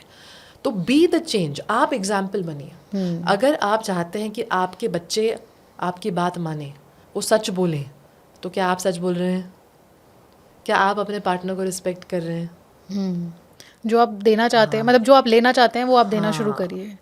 और आप हर जगह देखिए, घर में मैं कैसा हूँ, बाहर मैं कैसा हूँ, क्या मैं अपना बेस्ट दे रहा हूँ। अपने घर में अपना बेस्ट देना है, अपने ऑफिस में अपना बेस्ट, सिंसियरिटी होनी चाहिए। राइट। वो एनर्जी को ना शुद्ध रखती है, आपकी सिंसियरिटी। इसलिए तो भगवान कहते हैं ना गीता में भी, अपना कर्तव्य करो। हर सिचुएशन में अगर आपको उलझन है क्या करूं, तो सबसे पहले जो आपकी ड्यूटी है वो करो। ओके। एंड सिंसियरली करो। इससे ना एनर्जी अच्छी रहती है। फिर यही एनर्जी ना जब खुल जाएगी तो आपकी अपॉर्चुनिटीज लाइफ में ज़्यादा आएंगी, अच्छी चीज़ें भी होने लगेंगी लाइफ में। Right. Ma'am, low self esteem भी एक बड़ा प्रॉब्लम है लोगों को।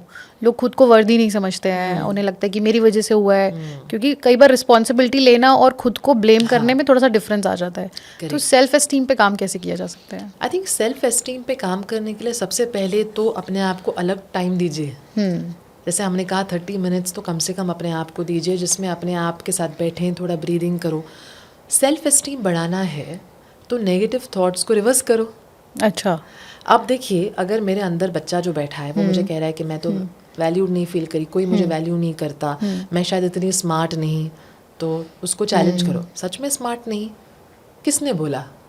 जिस इंसान ने आपको ये बात बोली, क्या वो लायक हैं इंस्पिरेशन के? क्या आप उनको फॉलो करना चाहते हैं? अच्छा। तो चैलेंज करो। फर्स्ट ऑफ ऑल मैं ऐसा क्यों फील कर रही हूँ, कहाँ से ये थॉट आई? ज्यादातर तो लोगों ने बोला होगा, किसी ने बोला है, हाँ। आपने किसी को देखा होगा, राइट। आपको किसी ने महसूस कराया होगा। तो क्या इस बेसिस पे मैं ये थॉट रखूँ ये सही है? चैलेंज करो सबसे पहले। ओके। बट थोड़ा ब्रीदिंग करके चैलेंज करो। जब आप रेस्टलेस है ना, आप कोई भी साधना नहीं कर सकते, नाम जब भी क्या करेंगे आप? थोड़ा रिलैक्स हो जाइए। ओके। और फिर अपने आप से बात, चैलेंज करो नेगेटिव बिलीव्स को, और फिर रिवर्स करो। मैं स्मार्ट नहीं हूँ, भगवान की कृपा से मैं स्मार्ट भी हूँ, मैं इंटेलिजेंट भी हूँ, मुझ में क्षमता भी है, सब अच्छा होगा। तो आप अपने आप को रोज़ पॉजिटिव थॉट्स फीड कीजिए। अगर आपको सेल्फ वर्थ बढ़ानी है, सेल्फ एस्टीम बढ़ानी है, सेल्फ लव की मात्रा को बढ़ाना है, रोज़ कुछ पॉजिटिव स्टेटमेंट्स और एफर्मेशंस दोहराते रहिए। क्योंकि सबकॉन्शियस माइंड रेपिटेशन पे काम करता है। जो चीज़ आप बार बार बोलेंगे ना, सच हो जाएगा सबकॉन्शियस माइंड के लिए। सेल्फ वर्थ लो भी क्यों हुई कि कुछ लोगों ने बार बार ऐसा कहा ना, तुम तो स्टूपिड हो, तुम्हें तो कुछ आता ही नहीं, तुम तो चुप रहो, किसी चीज़ के लायक ही नहीं हो। राइट। तो ये भी आपने बार बार सुना या बार बार आपने महसूस किया, उसको रिवर्स करते जाओ। चैलेंज करो, फिर उसको रिवर्स करो। और अगर मैं समझ गई कि ये 8-10 चीज़ें हैं जो मुझे रोज़ बोलनी है, उनकी लिस्ट बना के रखो, मेमोराइज करो। आपके फिंगर टिप्स पे होने चाहिए। तो रेडीमेड एफर्मेशंस लेने के बजाय जिस चीज़ की आपको कमी लग रही है ना, उनकी सूची बनाइए, वो अपने आप को देते रहिए रोज़। जैसे कि मैं योग्य हूँ, मैं अपने गोल्स को आसानी से अचीव कर पाती हूँ, मैं केपेबल हूँ, लोग मुझे बहुत रिस्पेक्ट करते हैं, मैं खुद में वैल्यू देखती हूँ, मैं हर चीज़ में अपना बेस्ट देती हूँ। ऐसे थॉट्स अपने आप को देते रहिए। जितना ज़्यादा बोलेंगे उतना ज़्यादा सबकॉन्शियस माइंड उसको रिएक्ट करेगा। बोलकर फिर भूल जाइए। ओके। सरेंडर कर दो। यानी जब रात को सोते हैं ना, भगवान से बोलो, भगवान मैंने तो अपना बेस्ट दिया, शायद कमी रह गई, तुम संभाल लो अभी। तो ये सरेंडर रात को सोते समय बहुत इम्पोर्टेंट है। क्योंकि देखिए, आपका दिन परफेक्ट नहीं जाने वाला। कभी कभी ऐसा भी होगा कि आपको समय नहीं मिला, ऐसा भी होगा कि आपने फिर गलती कर दी। अब लोग अक्सर ट्राई तो करते हैं बहुत, लेकिन फिर उन्होंने जैसे कहा, डॉक्टर मैंने आज बहुत गुस्सा कर लिया, मेरी सारी अच्छी एनर्जी तो नष्ट हो गई। हाँ। तो गिल्टी मत फील कीजिए, अपना बेस्ट दीजिए, रात को सरेंडर करके सो जाइए। ट्रस्ट मी, नेक्स्ट डे आप मच बेटर अपनी प्रैक्टिसेस कर पाएंगे। तो सरेंडर के साथ सो जाइए। ओके। तो मैम, कोई रिचुअल है जो फॉलो कर सकते हैं हम इस चीज़ के लिए? हाँ, रात को नियमित रूप से सोने के पहले आप एटलीस्ट 5 to 10 मिनट्स थोड़ा मेडिटेशन या कॉन्शियस ब्रीदिंग करो आप। ओके। एटलीस्ट 5-10 मिनट्स, यानी थोड़ा टाइम आउट। भले ही आप बहुत कंसंट्रेशन के साथ नहीं कर पा रहे हैं। अब देखिए, कंसंट्रेशन भी ना प्रैक्टिस से आता है। तो आपका ध्यान इधर उधर जाएगा। राइट। आप एटलीस्ट लगातार बने रहो। उठो मत कि कंसंट्रेशन नहीं आ रही है ना, लोग उठ जाते हैं, मत करो ऐसा। 5-10 मिनट अपने आप को दीजिए, शांत करो मन को। उस समय अच्छे थॉट्स दीजिए कि आज के दिन में सबसे अच्छा क्या हुआ मेरे साथ। एटलीस्ट 1-2 लाइन में जो बेस्ट चीज़ आपके साथ उस दिन हुई ना, उसका वर्णन ज़रूर करो। और फिर अगर कोई नेगेटिव थॉट भी आ रही है, अब रात को आएगी, देखिए सोने के पहले ना जो जो अच्छा नहीं हुआ आपको छोड़ेगा नहीं वो। हाँ वो तो आता है। तो बोल भगवान मैं तुमको देती हूँ, ये मुझे नहीं रखना। सबकॉन्शियस माइंड को बोलो, हम निकालते भगवान को दे देते हैं। ओके, ये करके ज़रूर सोइए। इससे ना आपकी नाइट की ट्यूनिंग इतनी सही हो जाएगी, सुबह को आपको बेटर फील होगा। और सपोजिंग ये करने के बाद भी आपको बेटर नहीं फील हो रहा, तो प्लीज़ अंडरस्टैंड कीजिए, हो सकता है अंदर नेगेटिविटी इतनी है। समय दीजिए प्रैक्टिस को, उसको 1-2 दिन पर जज मत कीजिए कि डॉक्टर मैंने 1-2 दिन किया, फ़ायदा नहीं हुआ, मैं छोड़ दिया। बने रहिए। कुछ चीज़ों में समय लगता है, राइट। अच्छी चीज़ों में तो शायद समय लगता है, आप बने रहिए। प्रैक्टिस लगातार करते रहिए, लेकिन रात को ये नियमित रूप से करेंगे ना, फ़ोन को आसपास मत रखिए। अपने आप को एटलीस्ट 5-10 मिनट दीजिए, आपको डेफिनेटली बेटर फील होगा। Okay okay okay. हीलिंग बहुत ज़रूरी है अगर आपको गोल भी अपना अचीव करना है। माफ़ करना बहुत ज़रूरी है। सो ये forgiveness is very important to start your manifestation journey. या आई थिंक इसे इस तरह समझिए, कुछ चीज़ें आसानी से आपके लिए हो जाएंगी। जैसे कुछ लोग हैं ना, उन्होंने मैंने तो ये सोचा और हो गया, हाँ, ऐसा भी बोलते हैं। हाँ, बट कोई ना कोई चीज़ है जिसमें हर कोई अटकेगा। कभी हेल्थ है, कभी रिलेशनशिप्स है, राइट। कभी कुछ लोग कहते हैं ना कि बस पैसों की प्रॉब्लम रहती है, बाकी सब परफेक्ट है मेरे लाइफ में। क्यों? हाँ। उनमें आपके पूर्व कर्म है, आपका पास्ट है, इसीलिए हर कोई किसी न किसी दिशा में अटकेगा। क्यों अटक रहे हैं समझिए, कोई कार्मिक बॉन्डेज है, लिंक है, डेट है, और उसको निकालने के लिए आपको अपने हार्ट की क्लीनिंग करनी ही पड़ेगी। उसके लिए फॉरगिवनेस बहुत इम्पॉर्टेंट है। और फॉरगिवनेस को सिर्फ ये मत देखिए कि उसने बुरा किया तो मतलब मैं उसको बुरा करने दूं। ऐसा तो शास्त्र भी आज्ञा नहीं दे रहे हैं। वो तो कह रहे हैं कि आप इस समय जो कर सकते हैं बेस्ट कीजिए, लेकिन जीवन भर कड़वाहट में मत रहिए कि मेरे साथ गलत हुआ, क्योंकि गलत हुआ पूर्व कर्मों के कारण। हाँ, इस इंसान के साथ आपको अब रिश्ता नहीं रखना है, वो अलग बात है। अपने आप को प्रोटेक्ट जरूर कीजिए। शास्त्र भी थोड़ी कह रहे हैं कि प्रोटेक्ट मत करो अपने आप को। राइट। आप फिजिकली विड्रॉ कीजिए, ज़रूरी है आपके लिए, तो इमोशनली डिटैच रहिए, लेकिन माइंड में नेगेटिविटी और हार्ट में वो नेगेटिविटी मत रखिए कि मेरे साथ गलत हुआ। रिजेंटमेंट हुआ था, ये किया था, ये गलत हुआ, उसने ये किया इस वजह। कोई भी आपके साथ कुछ भी नहीं कर सकता अगर आप में वो लेसन, कार्मिक लेसन सीखने की टेंडेंसी, वो एनर्जी में अगर आपकी कार्मिक लिंक नहीं थी ना, कोई भी नहीं कर सकता आपके साथ। तो मैम ऐसा तो नहीं है कि फॉरगिवनेस से हम मिसयूज हम होते रहे, किसी ने हमारे साथ गलत किया, हमने उन्हें माफ़ कर दिया, सो दैट डजंट मीन कि हम उन्हें अपनी लाइफ में एंट्री दें वापस। हाँ, और उनके साथ रहें। डिसीजन ना इंसान को थोड़ी शांत रहकर करनी चाहिए। हम हड़बड़ी में डिसीजन लेते हैं। फॉरगिवनेस क्या हुआ, आप अपनी एनर्जी को शुद्ध करो, आप भगवान को फीलिंग दे दो, आप अपनी अंदर की नेगेटिविटी को निकालो, जैसे कि ब्रीदिंग के द्वारा सबकॉन्शियस माइंड को बोलो मुझे ये फीलिंग नहीं रखनी कि मुझे किसी ने अपमानित किया, मुझे अनवैल्यूड फील कराया, आपके अंदर डर है, इनसिक्योरिटी है, जेलसी है, आप इसको निकालने के लिए काम कर रहे हैं। ये इंडिपेंडेंटली काम करें, ये मत देखिए किसने किया। हम क्या बोल रहे हैं, मैं जिम्मेदारी लेती हूँ। ओके। तो आप इसकी क्लीनिंग करते रहिए। आप जितना क्लीनिंग करेंगे ना, उतना मन शांत, पीस इक्वल्स पावर। इस शांति में आप डिसीजन ज़रूर लीजिए अपने लिए कि सही क्या है, गलत। अब जैसे कि लोग पूछते हैं कि लॉ भी तो है, तो फिर हम पनिश क्यों करते हैं लोगों को जिन्होंने गलत किया। देखिए, अगर किसी ने लॉ ब्रेक किया है तो उसको उसकी सज़ा मिलनी चाहिए। राइट। तो ये तो होना ही चाहिए। क्यों? क्योंकि दूसरे लोग ये देखकर कि सज़ा मिली है, अब नहीं करेंगे। ये कॉन्शियसनेस पैदा करती है लोगों में कि हम गलत नहीं कर सकते हैं लोगों के साथ। तो लॉ एंड ऑर्डर सिस्टम है ताकि सोसाइटी एकजुट बनी रह सके, एक ऑर्डर बना रहे, वो तो है। तो अगर किसी ने आपके साथ कुछ ऐसा किया जिसमें उन्होंने लॉ ब्रेक किया है, तो लॉ को अपना काम करने दीजिए। लेकिन मैं अपने अंदर से कड़वाहट भी निकालती रहूंगी, क्योंकि जब मैं माफ़ नहीं करूंगी ना, जब तक माफ़ नहीं करूंगी तब तक ऐसे लोग मेरे जीवन में और आएंगे। क्यों? अच्छा। क्योंकि इंसान इम्पॉर्टेंट नहीं था, सबक सीखना था, मुझे माफ़ करना सीखना था। तभी एक के बाद एक लोग आते रहेंगे।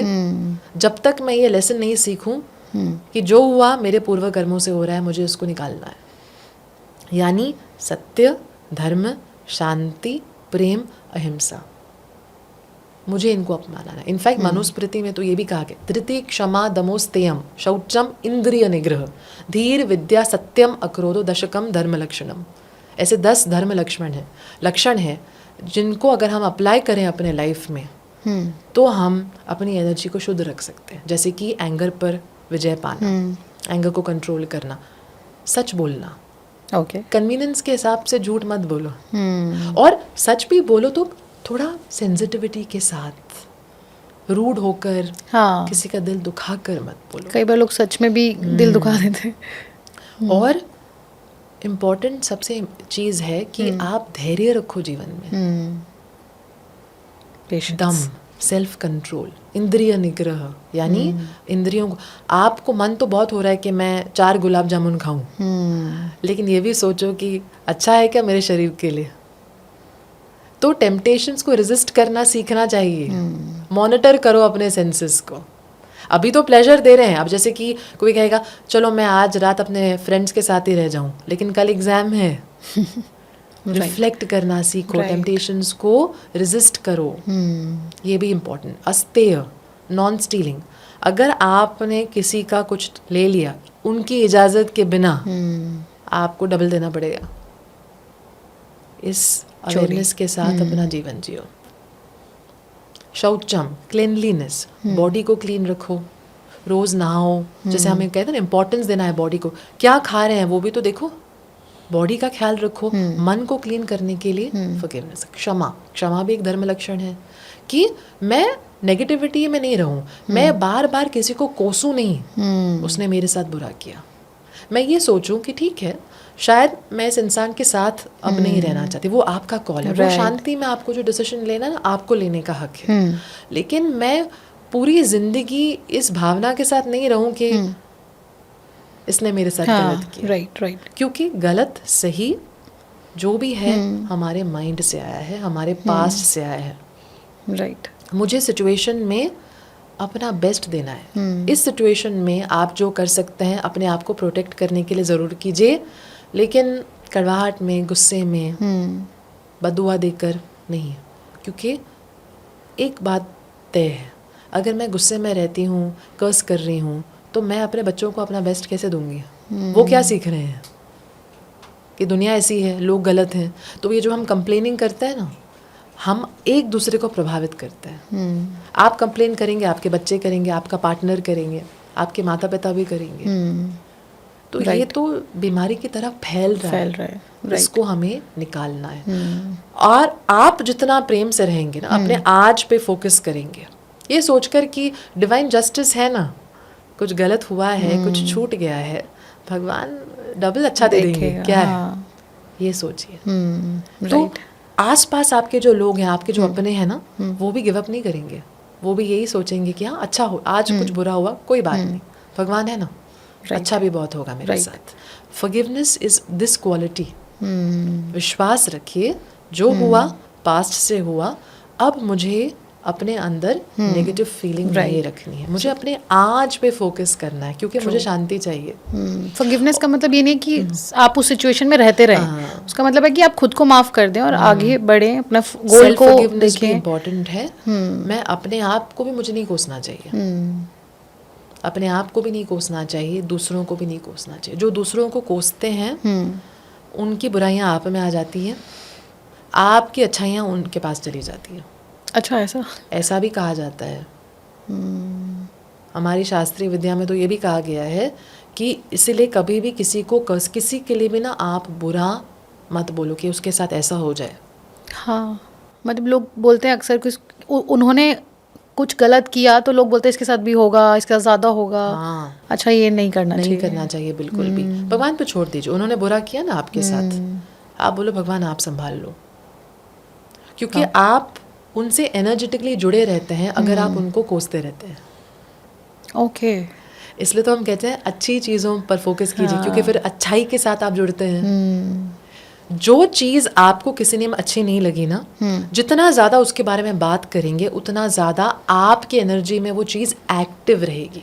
इनफैक्ट गरुड़ पुराण में तो ये भी कहा गया है कि किसी के बारे में बुरा मत बोलो। महाभारत के शांति पर्व में भी ये एक सीख है जो भीष्म पितामह ने युधिष्ठिर को दी। ओके। कि किसी का भी अपमान मत करो, खास करके उनके चले जाने के बाद। हाँ। क्योंकि वो तो शारीरिक तौर पे नहीं है, पर उनकी एनर्जी आपके अंदर एक्टिव रहती है। इससे आपको हानि पहुंचती है।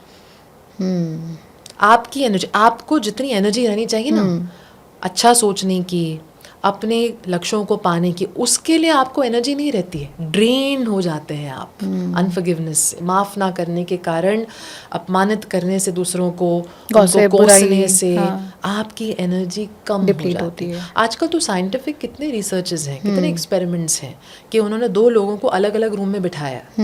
एक रूम में उनको बोला आप अच्छा सोचो किसी के बारे में, दूसरे रूम में किसी को बिठाया, बोला आप कुछ गलत सोचो, कि जिसने आपके साथ बुरा किया ना उसके बारे में सोचो। और उन्होंने ये देखा कि जो इंसान अच्छा सोच रहा है उसकी वाइब्रेशन, उसकी ऑरा क्लीन हो रही है। जो नेगेटिव सोच रहा है उसकी एनर्जी तुरंत ड्रॉप हो रही है। आज तो कैमराज हैं जो ऑरास कैप्चर करते हैं। आप किसी को कोसो, ऑरा कैप्चर करो अपनी, देखो कैसे आपकी ऑरा कैसे डल होगी। और आप कुछ अच्छा सोचो, देखो आपको फोटोग्राफ नजर आएगा कि आपकी ऑरा कितनी ब्राइट होगी। राइट। तो ये आज तो साइंस भी बता रही है।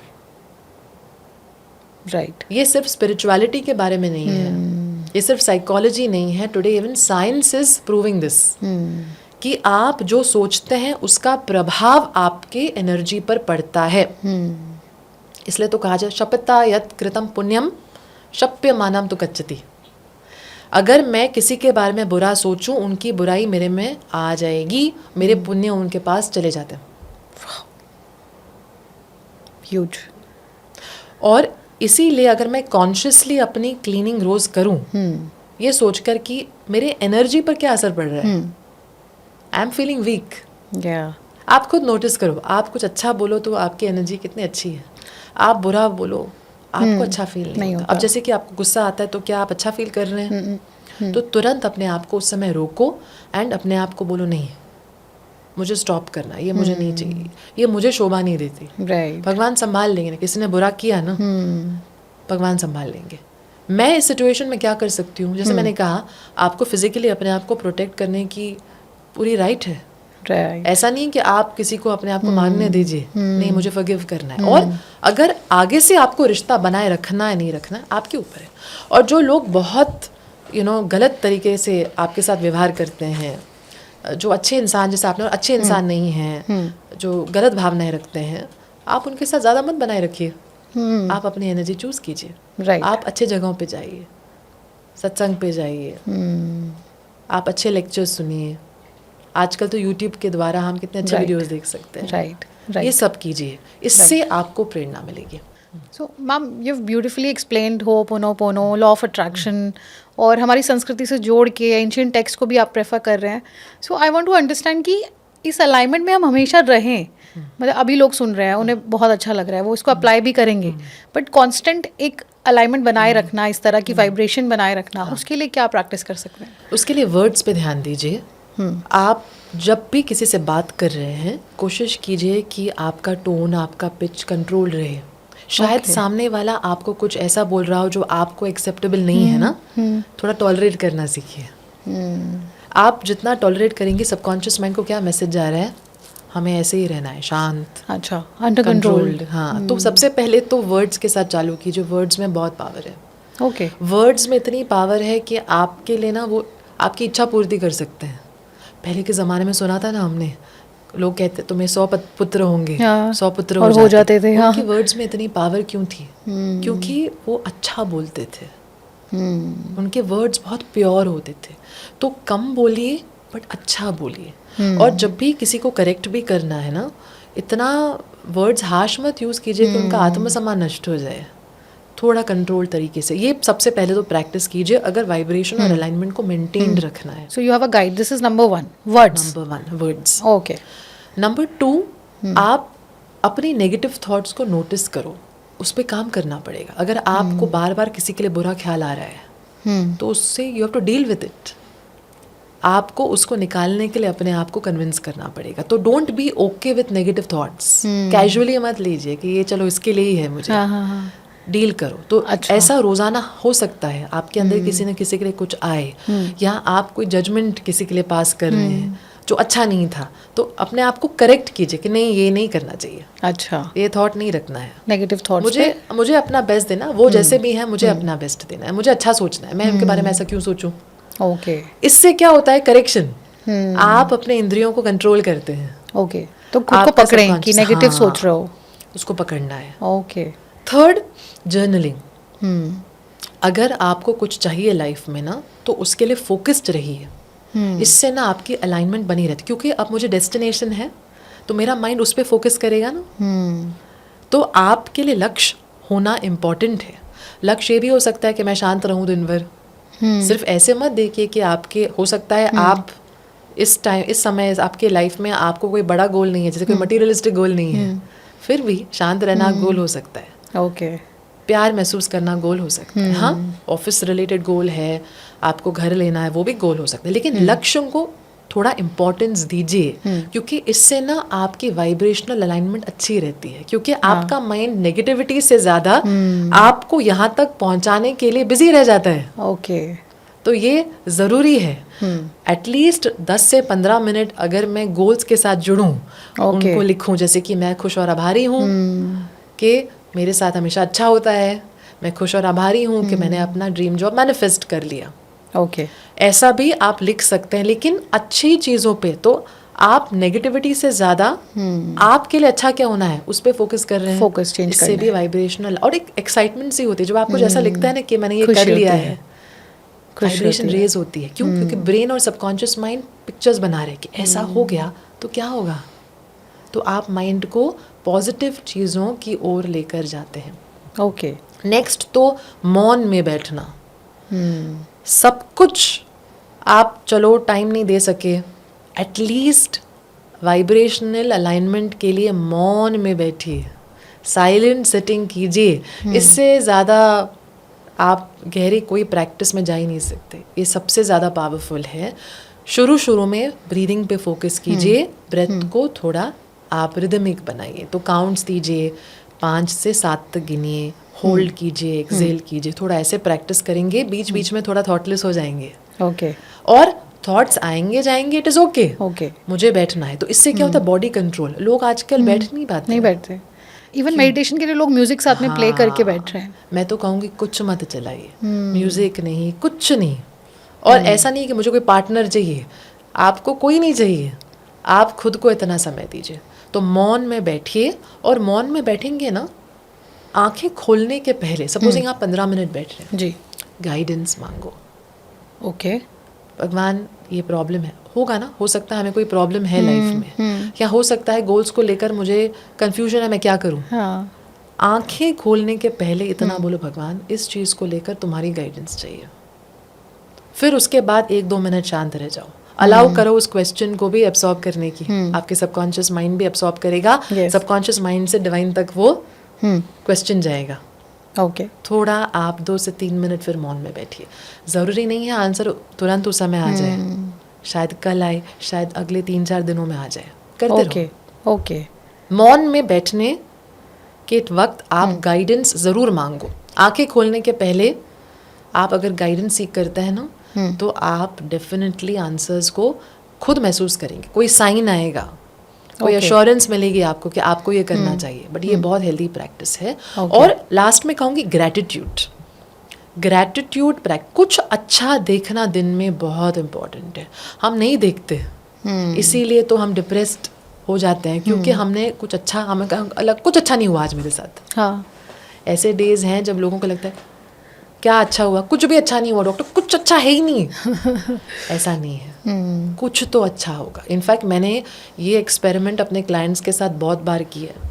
मैं हमेशा उनसे कहती हूँ, जब भी वो सेशन में मुझे कहते हैं डॉक्टर मैंने सब कुछ कर दिया है, फ़ायदा नहीं हुआ, कुछ अच्छा नहीं है मेरे लाइफ में. मैं कहती हूँ सबसे बुरा क्या है. वो कहते हैं घर का वातावरण सबसे बुरा है. घर के वातावरण में रोज़ एक अच्छी चीज़ ढूंढो, 30 दिन तक रोज़. वो कहते हैं डॉक्टर कैसे, 2 दिन के ऊपर नहीं मिलेगा मुझे. हाँ. मैं उनसे कहती हूँ 30 दिन आप प्रैक्टिस करो, एवरी डे कुछ अच्छा लिखो अपने घर के बारे में.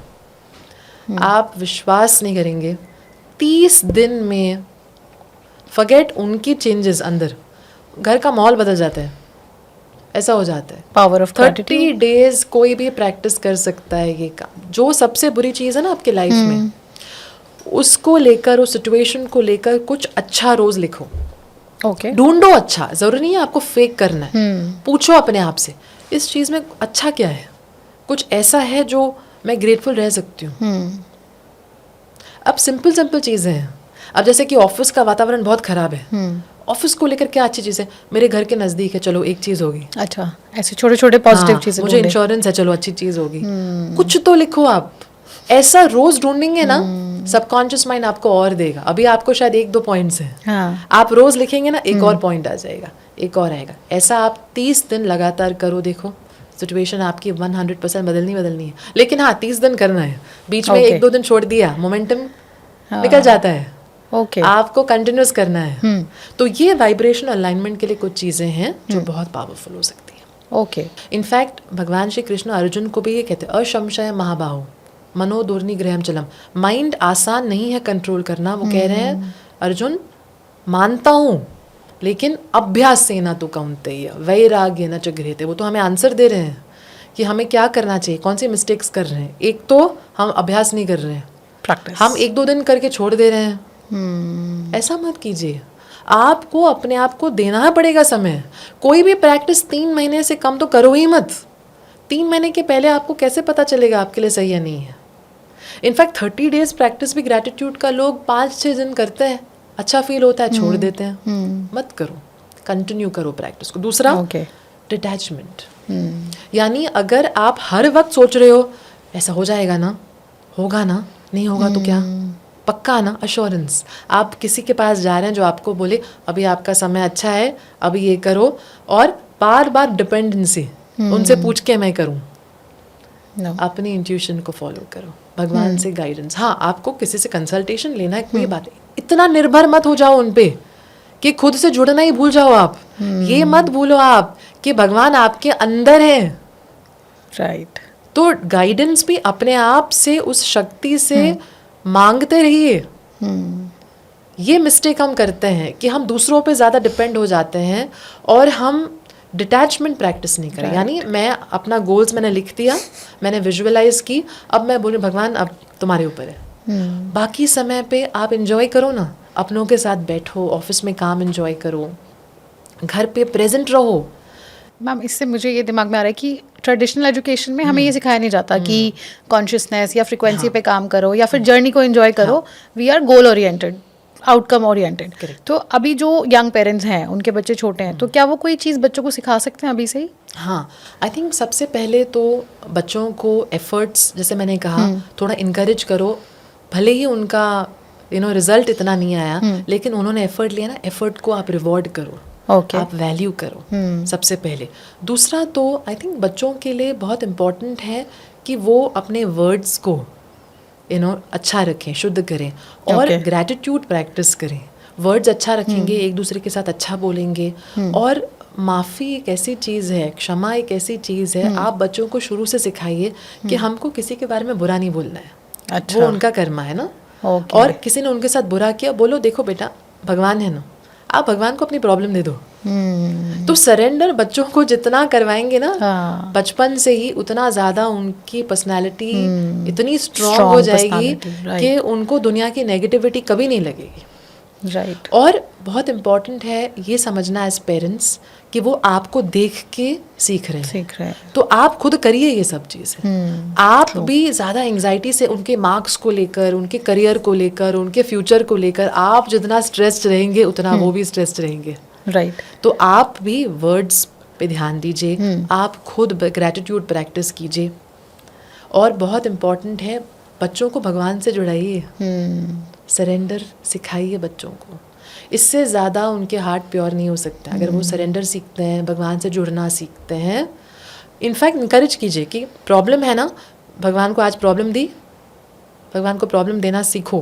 भगवान हमें सोल्यूशन ज़रूर देंगे। भगवान से गाइडेंस मांगी तो 4 साल का बच्चा ना, ऑनेस्टली 4 साल से स्टार्ट कर, 4 साल का बच्चा 4 मिनट साइलेंस में अब भले ही वो परफेक्टली नहीं बैठेगा, आप उसमें वो एटलीस्ट कोशिश सो करें, कीजिए, राइट। ये चालू करें। 5 साल का बच्चा 5 मिनट मेडिटेशन, 6 साल 6 मिनट, 7 साल 7 मिनट, आप उसके साथ कीजिए। और परफेक्शन ऑब्वियसली नहीं है, इट इज़ जस्ट अबाउट कि आप उनको इनकरेज करो साइलेंस में बैठना, गाइडेंस मांगना, ये बहुत इंपॉर्टेंट है। इनफैक्ट मैं तो यही कहती हूँ एक अच्छी शादीशुदा ज़िंदगी के लिए भी, क्योंकि पार्टनर्स के बीच कितने प्रॉब्लम्स होते हैं, आप कोई स्पिरिचुअल एक्टिविटी साथ में कीजिए, आप मेडिटेशन साथ में कीजिए, आप कोई सेवा एक्टिविटी साथ में लीजिए, सत्संग पे साथ में जाइए। देखिए आप ये सब साथ में करें और आपस में डिस्कशन, ऐसे टॉपिक्स को डिस्कस कीजिए एक साथ। ऐसे जब लोग करते हैं ना, उनके रिश्ते बहुत स्ट्रांग होते हैं। Right right. एंड जैसे आपने कहा कि डिवाइन पावर से जोड़ना अगर सिखा दें अर्ली एज में ही, तो वो बच्चा कभी, मुझे लगता है इमोशनल इश्यूज, मेंटल इश्यूज तो उसको आएंगे ही नहीं। He will learn to accept situations and improve. हम डिवाइन जस्टिस में विश्वास करने लगते हैं, हमें ऐसे लगता है ठीक है ना, आज नहीं तो कल हो जाएगा, भगवान है ना, भगवान है ना। तो वो अश्योरेंस लाइफ में बहुत ज़रूरी, बहुत इंपॉर्टेंट है। भले आपके लिए आज डिवाइन नहीं है, ब्रह्मांड है, जो भी है, एक शक्ति तो है ना जहाँ से हम आए हैं, उस शक्ति को, अपनी प्रॉब्लम्स को सरेंडर करना सीखिए। Right right. गाइडेंस मिलती है, मन शांत रहता है। और जिसका मन शांत, ऑनेस्टली अगर बच्चों को सफल बनाना है, उन्हें शांत बनाना सिखाइए पहले। ओके। पीस इनकरेज करो, तो नेगेटिव फीलिंग्स को निकालने के लिए उनकी हेल्प करो। अब जैसे कि हम बच्चों को बता तो देते हैं कि फॉरगिव करो, बी ऑनेस्ट, कैसे कैसे नहीं सिखाते, तो बच्चों को सिखाइए कि आपको जो नेगेटिव फील हो रहा है ना, उस इंसान को ब्लेस कर दो। आप ब्लेस करो, आप अपने से ब्लेसिंग भेजो ना। क्यों?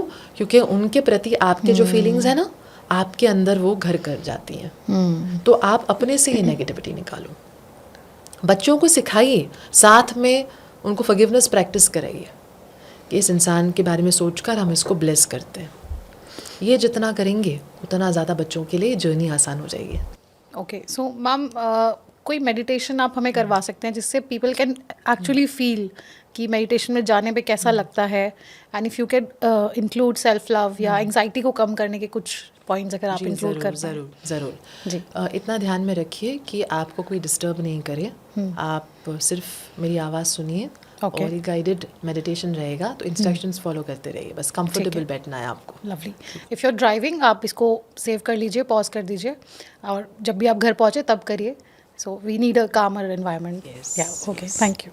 सबसे पहले तो अपनी रीढ़ की हड्डी को सीधा रखिए, स्पाइन इरेक्ट होना चाहिए आपका, और कोशिश करके बैठे हुए कीजिए। अगर किसी वजह से मेडिकल कंडीशन से हम नहीं बैठ पाते तो हम लेटे लेटे कर सकते हैं, कोई प्रॉब्लम नहीं है। रीढ़ की हड्डी सीधा रखिए, आंखें बंद कीजिए, आपका बॉडी रिलैक्स्ड होना चाहिए, बैक स्ट्रेट रखिए। बाकी आपकी बॉडी में रिलैक्सेशन फील करने के लिए अपना सारा ध्यान अपनी सांसों पर लेकर जाइए। धीरे से सांस लीजिए, धीरे से सांस छोड़िए।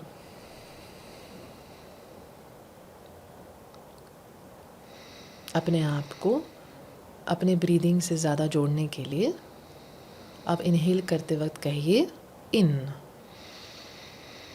एक्सहेल करते वक्त कहिए आउट। इन, आउट, इन, आउट। इस समय अगर आपके माइंड में कोई थॉट्स आ रहे हैं, उन्हें आने दीजिए। जैसे जैसे वो आते हैं वो चले भी जाएंगे। आप अपना सारा ध्यान अपनी सांसों पर रखिए और अपने आप को ये कमांड देते रहिए, रिलैक्स, रिलैक्स, रिलैक्स। इससे आपके माइंड बॉडी में जो टेंशन है, शायद किसी के साथ कुछ हुआ उसके कारण, शायद कोई फेलियर एक्सपीरियंस हुआ उसके कारण, कोई निराशा है उसके कारण, जो भी बॉडी में टेंशन है, टाइटनेस है, सेंसिटिविटी है, वो धीरे धीरे करके कम होने लगेगी।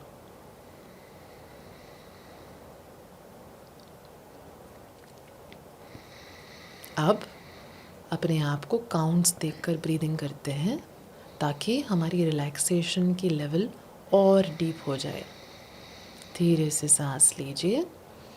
1, 2, 3, 4, 5 तक की गिनती करते हुए मन में होल्ड कीजिए ब्रेथ को। 1, 2, 3, 4, 5। धीरे से एक्सेल कीजिए। मुंह को थोड़ा खुला रखिए एक्सेल करते समय। एक और राउंड साथ में करते हैं। इनहेल कीजिए। 1, 2, 3, 4, 5। होल्ड कीजिए ब्रेथ को। 1, 2, 3, 4, 5। धीरे से मुंह से एक्सेल कीजिए। 1, 2, 3, 4, 5। रिलैक्स कीजिए कुछ सेकंड्स के लिए।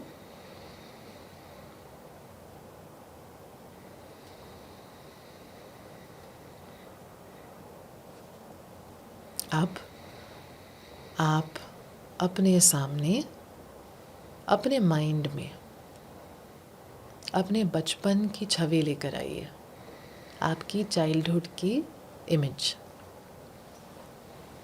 शायद आप 6-7 साल के हों। उस छवि को लेकर आइए। जो भी पिक्चर आपके सामने आता है आपकी चाइल्डहुड की, उसको आने दीजिए। नहीं भी आ रहा तो कोई बात नहीं। ये सोचिए कि आप अपने आप से जुड़ने वाले हैं। ये छोटा सा बच्चा आपके सामने है। इस बच्चे को देखिए। इस बच्चे को देखकर आपको क्या महसूस हो रहा है? इस बच्चे के अंदर क्या चल रहा है? इसको नोटिस कीजिए। शायद बच्चे को देखकर आपके प्रॉब्लम्स आपके माइंड में आ जाएं। कुछ ऐसी चीज़ें आपके माइंड में आ जाएं जो पास्ट में हो चुकी हैं, या शायद फ्यूचर को लेकर कोई चिंता है वो भी शायद आ जाए। जो भी आ रहा है उसको नोटिस करो और बच्चे के नज़दीक जाते हुए उसके हाथों को अपने हाथ में लेकर बच्चे से कहिए, अब तक शायद नहीं कहा, आज कह रही हूँ, मैं तुमसे बहुत प्यार करती हूँ। थैंक यू मेरे जीवन का हिस्सा बनने के लिए। शायद अब तक मैंने तुम्हें इतना समय नहीं दिया, लेकिन अब मैं इस रिश्ते को पूरी अटेंशन दूंगी। प्रॉमिस करती हूँ मैं तुम्हारे साथ हमेशा रहूँगी।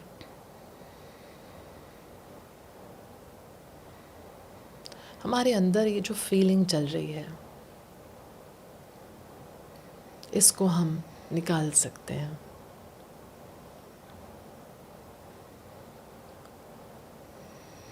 हम अपने जीवन में अच्छी चीज़ें पाने के पूरी तरह से योग्य हैं। इसीलिए विश्वास रखो। इस फीलिंग को, इन फीलिंग्स को लेट गो कर देते हैं। प्लीज़ मेरा साथ दो, हम इसको निकाल सकते हैं।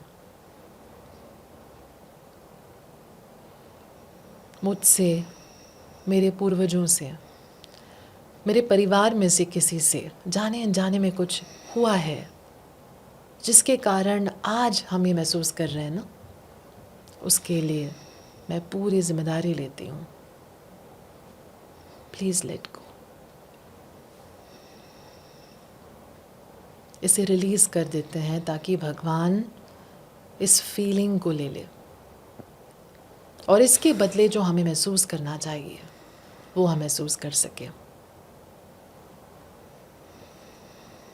ऐसा कहते हुए अब इस बच्चे को आप अपने और करीब लेकर आइए। उसको एक जेंटल सी हग दे दीजिए और कहते रहिए, आई लव यू। मैं तुमसे बहुत प्यार करती हूँ। हार नहीं माननी है। ये प्रॉब्लम्स निकल जाएंगे। हमें बस अपने आप को फ्री रखना है, अच्छा सोचना है। इसीलिए ज़्यादा से ज़्यादा हमें रिलीज़ करना है। हमारे अंदर की दिव्य ऊर्जा सब कुछ ठीक कर देगी। इसीलिए सिचुएशन से हार नहीं माननी है। प्लीज़ लेट गो। आओ मिलकर इसे निकालते हैं। अब ये इमेजिन कीजिए, आपके सामने आपका इनर चाइल्ड, आपके बचपन की जो इमेज छवि है, आपका यंगर सेल्फ साइज में श्रिंक होता जाता है, छोटा छोटा छोटा छोटा छोटा छोटा होता जाता है। अब आपके सामने आपका जो बच्चा है वो इतना छोटा हो चुका है कि आपके दिल में जा चुका है। अब वो आपके हार्ट के अंदर है। इसीलिए अपने दोनों हाथों को अब आप अपनी छाती पर, अपने चेस्ट पर, अपने हृदय पर रखिए। इस बच्चे के प्रेजेंस को अब फील कीजिए। ये आपका सबकॉन्शियस माइंड है जो अब आपके दिल के बहुत करीब है। अब इसे कहिए, आई लव यू, मैं तुमसे बहुत प्यार करती हूँ। दिन में कभी भी एंग्जाइटी फील हो ना, इतना याद रखिए, आपका अवचेतन मन, आपका इनर चाइल्ड आपका प्यार चाहता है, आपका अटेंशन चाहता है, आपका अप्रिसिएशन चाहता है। अपने आप को छूकर अपने आप से कहिए आई लव यू। इससे आपके अंदर की सारी नेगेटिविटी रिलीज़ होती जाएगी।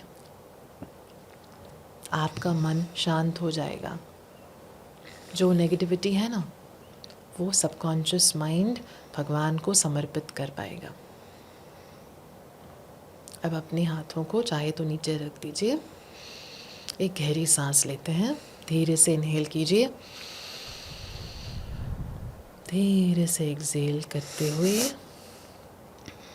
रिलैक्स कीजिए। आप जिस भी दिव्य शक्ति में विश्वास रखते हैं, जिस भी डिवाइन फॉर्म में आप विश्वास रखते हैं, उनकी छवि अपने माइंड में लेकर आइए। उनकी इमेज आप अपने माइंड में रखिए। अपने दोनों हाथों को जोड़िए। प्रार्थना कीजिए, हे भगवान, मुझसे, मेरे परिवार से, मेरे पूर्वजों से जाने अनजाने में जो गलतियां हुई हैं, हमारे एनर्जी में, हमारे वाइब्रेशन में, हमारे पास्ट में जो भी गलत हुआ है, वो सब आज मैं तुम्हें समर्पित करती हूँ। हमारी एनर्जी से, हमारे वाइब्रेशन से, हमारे पास्ट से, हमारी कॉन्शियसनेस से जो निकलना चाहिए, जिससे हम तुम्हारी दिव्य ऊर्जा को महसूस कर सके, वो तुम्हारी कृपा से आज हो जाए। जो करेक्शन होना है, सृष्टि से लेकर, बिगनिंग से लेकर अब तक, वो सब तुम्हारी कृपा से हमारे अंदर से क्लीन हो जाए। प्रेजेंट मोमेंट तक जो जो हमने नेगेटिव फीलिंग ली हैं, थॉट्स रखे हैं, एक्शंस किए हैं, उन सब की क्लीनिंग आज तुम्हारी कृपा से, तुम्हारी ऊर्जा से, तुम्हारी शक्ति से हो जाए।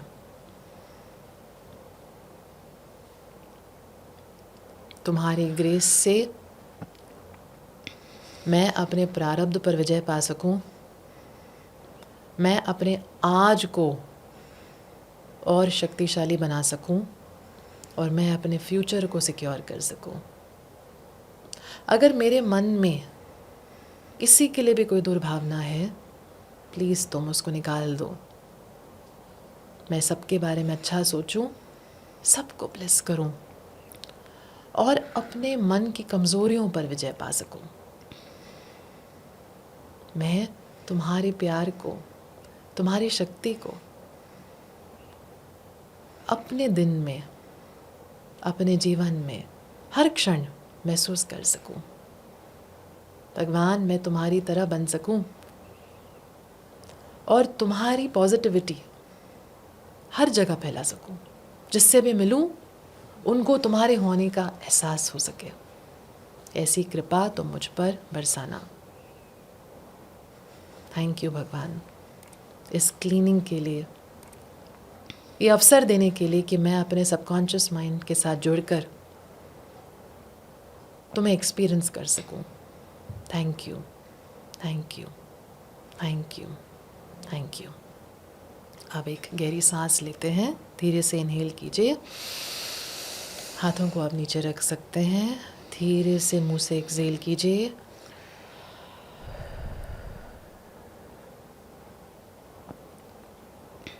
अपना ध्यान अपनी सांसों पर ही रखिए। कुछ क्षण शांत बैठिए ताकि हमने ये जो एक्सरसाइज की है ना, उसकी ऊर्जा आपकी ऑरा में एब्सॉर्ब हो सके।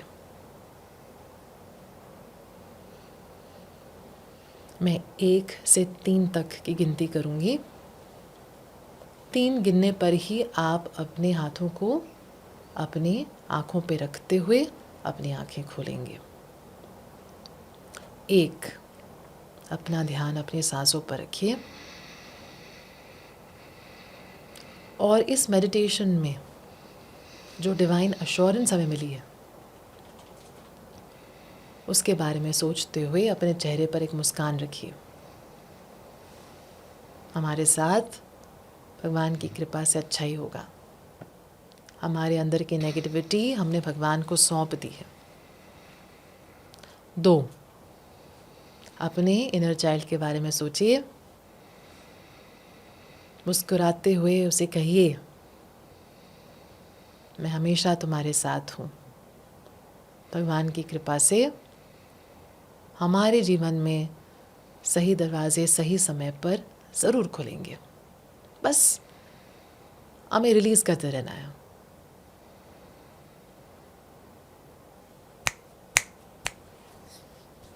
तीन, अब अपने हाथों को एक दूसरे के साथ रगड़िए।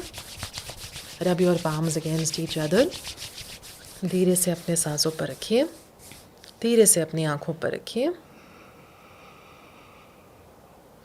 और धीरे से अपनी आँखें खोलिए।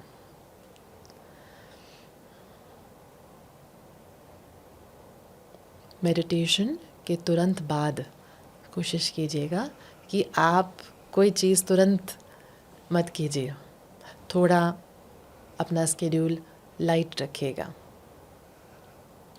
और कोशिश कीजिए कि इस एनर्जी को मेंटेन रखने के लिए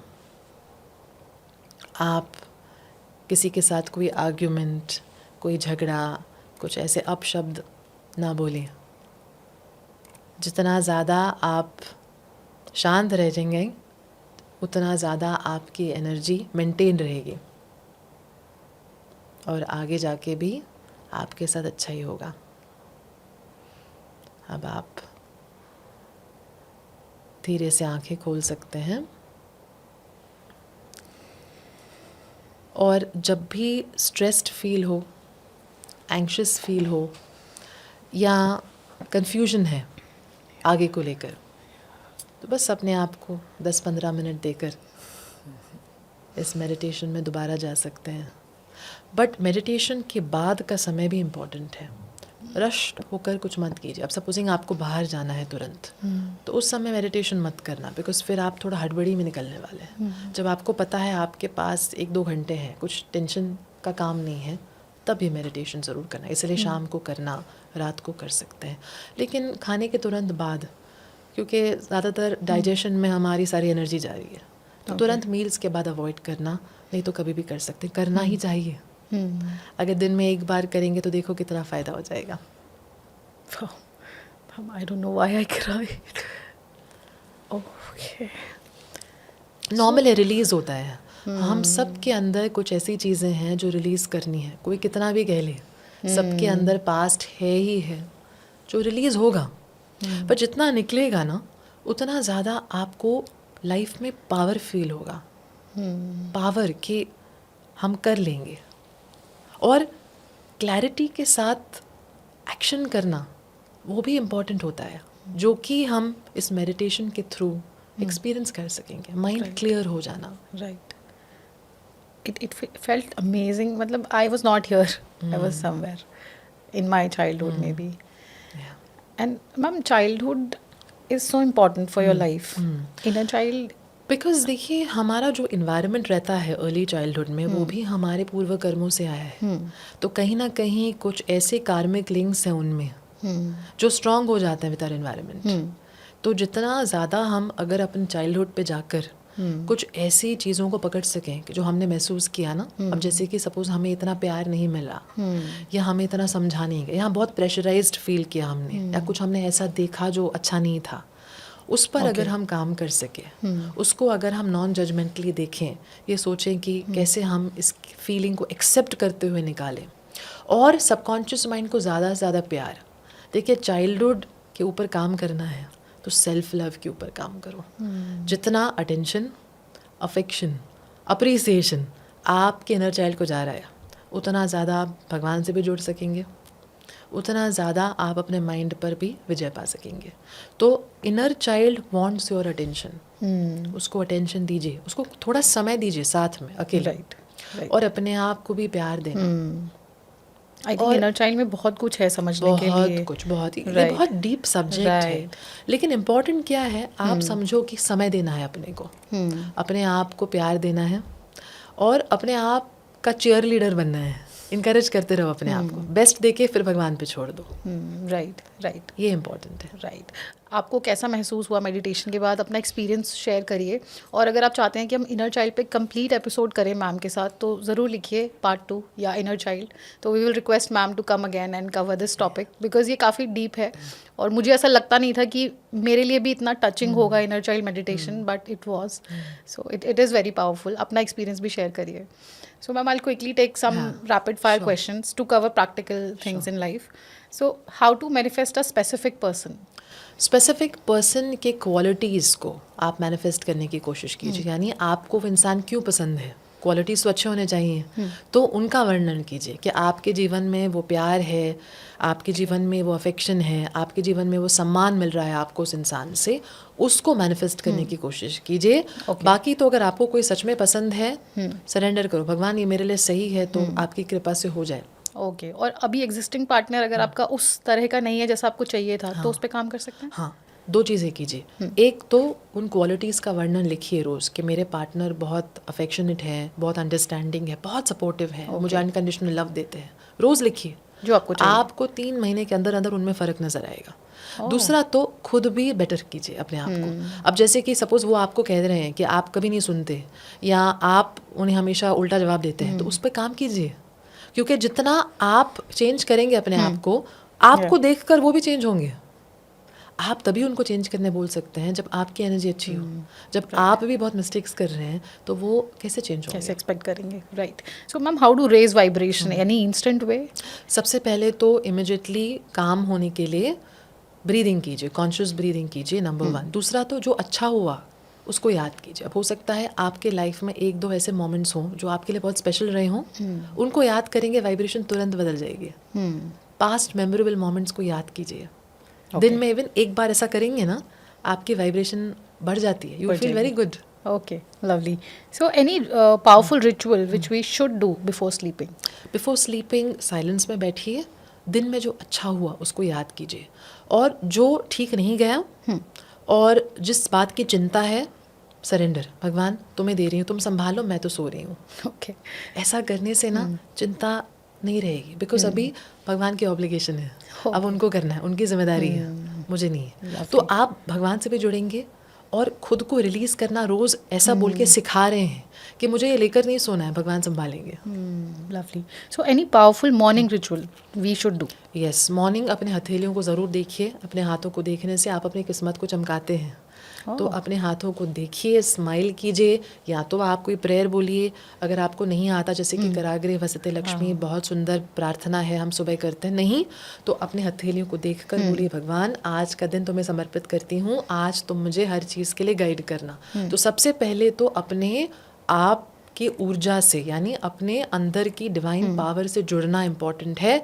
दूसरा तो पॉजिटिव चीज़ें अपने आप को सुबह ज़रूर दीजिए, बिकॉज आपका माइंड ना सुबह आपको नोटिस करता है, ऑब्जर्व करता है, फॉलो करता है। तो आज का दिन बहुत अच्छा है, आज सब अच्छे होते हैं, आज मेरे साथ हर चीज़ आसानी से हो जाती है, आज मैं अच्छे लोगों को मिलती हूँ, आज जो कार्य करने हैं सब अच्छी तरह से पूरा हो जाते हैं, मैं बहुत काम हूँ, मैं दिन भर शांत रहती हूँ। ये अच्छे थॉट्स अपने आप को देने हैं। चाहे आपकी गोल्स रिलेटेड भी स्टेटमेंट्स हैं ना, उनको भी दोहराइए कि मैं आसानी से अपने गोल्स को अचीव करती हूँ, मैं योग्य हूँ, मैं हर तरीके से अपने कार्य को सिद्ध कर पाती हूँ, भगवान की कृपा मुझ पर हमेशा रहती है, मेरे अपने सुरक्षित हैं, मैं सुरक्षित हूँ। अच्छे थॉट सुबह सुबह देना ज़रूरी, मैं तो बोलूँगी कंपलसरी है, क्योंकि सुबह ही आपने दे दिया ना, पूरे दिन सबकॉन्शियस माइंड को अब दिशा है ना कहाँ जाना है उसको आपके लिए, तो उसको डायरेक्शन सुबह सुबह ज़रूर दीजिए।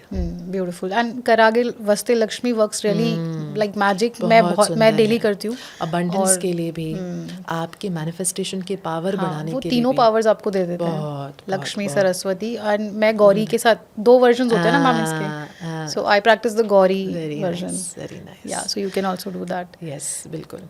मैम इमोशनली स्ट्रांग बनने के लिए या फिर एक मतलब कंसिस्टेंसी रहे, उसके लिए कोई रिचुअल हो सकता है?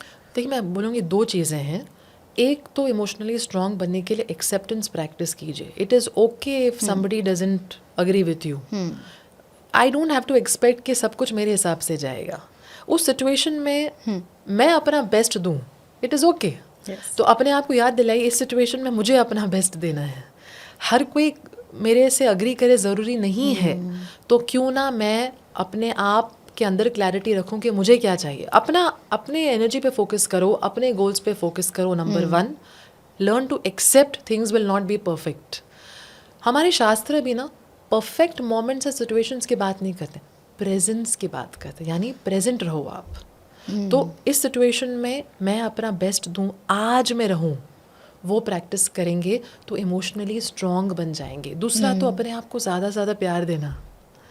जब भी डर लगे, इनसिक्योरिटी फील हो, नेगेटिव थॉट है, आई लव यू, अपने आप को छूइए।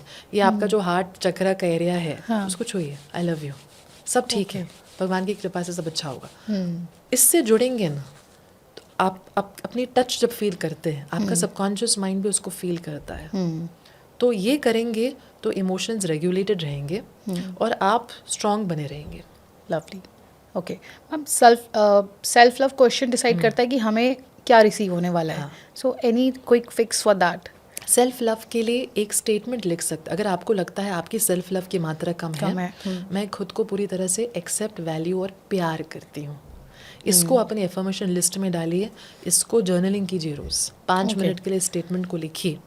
और मैं तो यही कहूँगी, अगर सेल्फ लव सच में बढ़ानी है ना, आप ऐसा करके देखिए, रोज़ किसी की मदद कीजिए।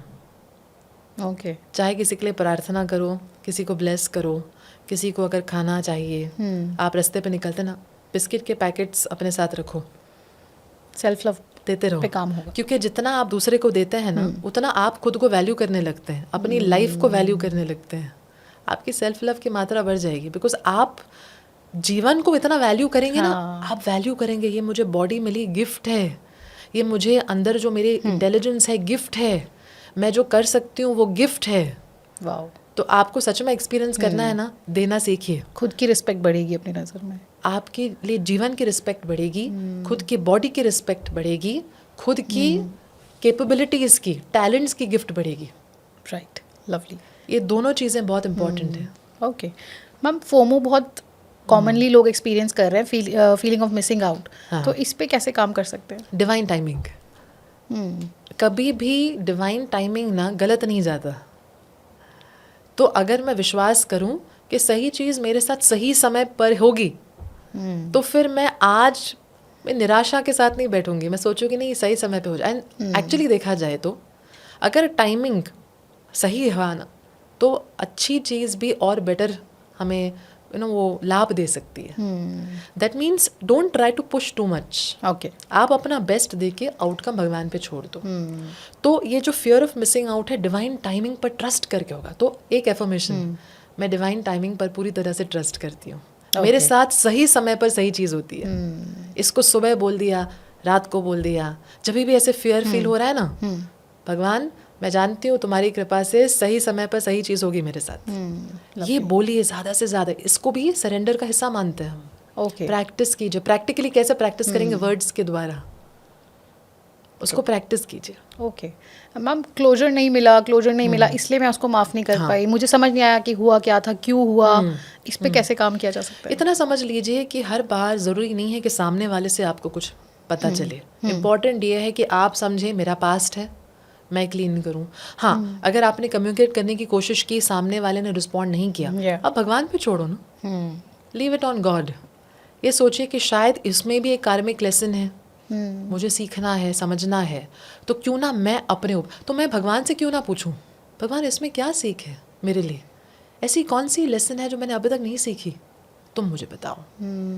भगवान से जुड़िए।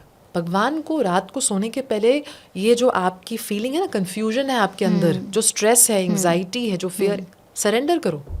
Okay, practice it. God I don't know ये क्यों हो रहा है, मुझे अभी तक ये फीलिंग क्यों आ रही है कि ऐसा होना चाहिए था, वैसा होना चाहिए था, ये मैं तुमको देती हूँ, तुम संभाल लो।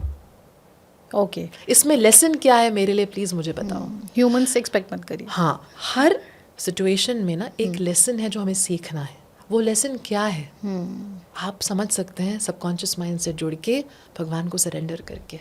जितना आप अपने आप को प्यार देंगे ना, सेल्फ लव आपकी बढ़ेगी। जितना आप भगवान से गाइडेंस मांगेंगे, उतना ही आपको लेसन समझ में आ जाएगा। लेसन क्या है आपके लिए, वो समझ में आ जाएगा। हम लोग राइट फ्रिक्वेंसी में है, इसके कोई साइंस होते हैं? हाँ, आपकी फीलिंग, आप ज़्यादा पावरफुल फील करते हैं और आप में आत्मविश्वास रहता है। Self confidence is a sign of high frequency. Okay, जिसको आप मतलब कोई भी सिचुएशन है, मैं गिव अप नहीं कर रही हूँ, मुझे विश्वास से हो जाएगा, this is a sign of high vibration. Okay, कुछ सोल्यूशन निकल जाएगा। Yes. Okay ma'am, forgiving someone is so hard, पर तब भी कहते हैं कि हीलिंग के लिए फॉरगिव तो करना पड़ेगा। तो how to do that? I think practically इसको करना है तो जो इंसान आपको परेशान कर रहा है, उसकी छवि माइंड में लाकर आप बोलो कि मैं इसको ब्लेस करती हूँ। अच्छा, जो भी नेगेटिविटी है मैं निकालती हूँ। तो सबसे पहले तो विलिंगनेस होनी चाहिए आपको फॉरगिव करने की। दूसरा तो अभ्यास, आपको प्रैक्टिस करना पड़ेगा। उसके बारे में सोचकर या उसका नाम लिखकर आप बोलो कि इसको मुझे रिलीज करना है। हमारे बीच जो भी है भगवान को देते हैं। तो प्रैक्टिकली फॉरगिवनेस के लिए ना ब्लेस करो उस इंसान को, ब्लेस द पर्सन। सपोजिंग मेरे लिए मुश्किल हो जाता है, जो कई बार पास्ट में हुआ था, मैं तो ये कहती भगवान मेरे द्वारा तुम इस इंसान को ब्लेस करो, मुझे मुश्किल फील हो रहा है, मेरे द्वारा तुम करो। ओके, फिर देखो भगवान कर लेंगे, फिर अब भगवान का काम हो गया, मेरा नहीं। तो विलिंगनेस रखो। क्यों विलिंगनेस आएगी? अवेयरनेस से कि मेरा ही नुकसान हो रहा है अगर मैं फॉरगिव नहीं कर रही, मेरे लक्ष्यों के पीछे मुझे पावर नहीं मिल रही, मेरी हेल्थ खराब हो रही है, मेरे अपनों को मैं अच्छा नहीं दे पा रही हूँ, मैं अपना बेस्ट कहाँ दे पा रही हूँ अगर मैं गुस्से में हूँ, अगर मेरे अंदर नफरत है, कड़वाहट है। और वापस से सब कुछ हो रहा है कर्म प्रधान, विश्व करी राखा, जो जस करे सो तस फलू चाखा। राइट। नियम है दुनिया का, सृष्टि का, कर्म से चलता है। तो मेरे कर्मों के कारण शायद हुआ, अब अच्छे कर्मों से, अच्छी सोच से मैं आगे का जीवन अपने लिए आसान करूंगी। ये अपने आप को बोलना है। फॉरगिवनेस को प्रैक्टिकली प्रैक्टिस कीजिए। Bless persons who have hurt you. Very difficult. That's why भगवान मेरे द्वारा तुम करो। Okay, lovely. अपने अच्छे के लिए मुझे करना है ना, मैं नहीं कर पा रही, भगवान तुम करो मेरे लिए, मेरे द्वारा तुम ब्लेस करो। Okay ma'am, unresolved childhood wounds money और सक्सेस में भी रिफ्लेक्ट करते हैं? हाँ, हर एरिया में कहीं ना कहीं जो हमने सुना है लोगों से, वो हम बार बार अपने आप को अंदर ही अंदर दोहरा रहे हैं विदाउट आवर नॉलेज। ओके, इसीलिए कोई भी प्रॉब्लम है, अपने आप को प्यार दो और फीलिंग्स नेगेटिव जो आपको सिचुएशन में आती हैं उनको रिलीज करने की कोशिश करो। पैसे को भी ब्लेस करो, ब्लेसिंग के साथ दो और ग्रैटिट्यूड के साथ एक्सेप्ट करो जितना भी आता है। यानी आप जितना आज को वैल्यू करते हैं ना, उतना ज़्यादा आपकी मैनिफेस्टेशंस में भी पावर आती है। Okay, lovely. So ma'am, just a closing question, जो लोग आज सुन रहे हैं और खुद को लोनली फील कर रहे हैं या चीटेड हैं, हर्ट है, physical abuse, may be mental abuse, उनके लिए आप क्या मैसेज देना चाहेंगे? मैं तो यही कहूँगी कि आपके जीवन का बेस्ट फेज़ आज से चालू हो रहा है। ये सोचिए कि जो हो गया, आप उसको ज़्यादा मत दोहराइए। आपको अपनों के लिए भी रहना है, अपनों के लिए आपको प्रेजेंट होना है। आपके आगे का जीवन इतना अच्छा हो सकता है कि आप भूल जाएंगे आपने कौन से कष्ट सहे। भगवान पे विश्वास रखिए, अपने ऊपर काम कीजिए, अपने इनर चाइल्ड को, अपने सबकॉन्शियस माइंड को हीलिंग के लिए कुछ समय रोज़ दीजिए। फिर देखिए कैसे आपको बेटर फील होता है, और कुछ अच्छा रोज़ अपने आप को दीजिए। आई नो आसान नहीं होता, जब कुछ गलत हुआ ना हमारे साथ तो जीवन में कोई उत्साह नहीं रह जाता, पर इतना ही कहूँगी अपने एक्सपीरियंस से और उन लोगों के एक्सपीरियंस से जो एक्चुअली हील हुए हैं, रोज़ एक ना एक सक्सेस स्टोरी तो आती है, ये हो गया वो हो गया। ये चमत्कार लोगों के जीवन में रोज़ हो रहे हैं। आप भी चमत्कार डिज़र्व करते हैं, लेकिन थोड़ा अपनी साधना बनाए रखिए, प्रैक्टिस कीजिए और इतना विश्वास रखिए कि आपके लाइफ को अगर आप भगवान को समर्पित कर देते हैं तो उन्होंने तो गीता में भी कहा है, अहम त्वाम सर्व पापेभ्यो मोक्षयिष्यामि मा शुचः। जितना भी बुरा हुआ है, जितना भी तुमने बुरा किया भी हो जाने अनजाने में, उससे भी, तुम्हारे प्रॉब्लम से भी मैं तुम्हें निकालूंगा।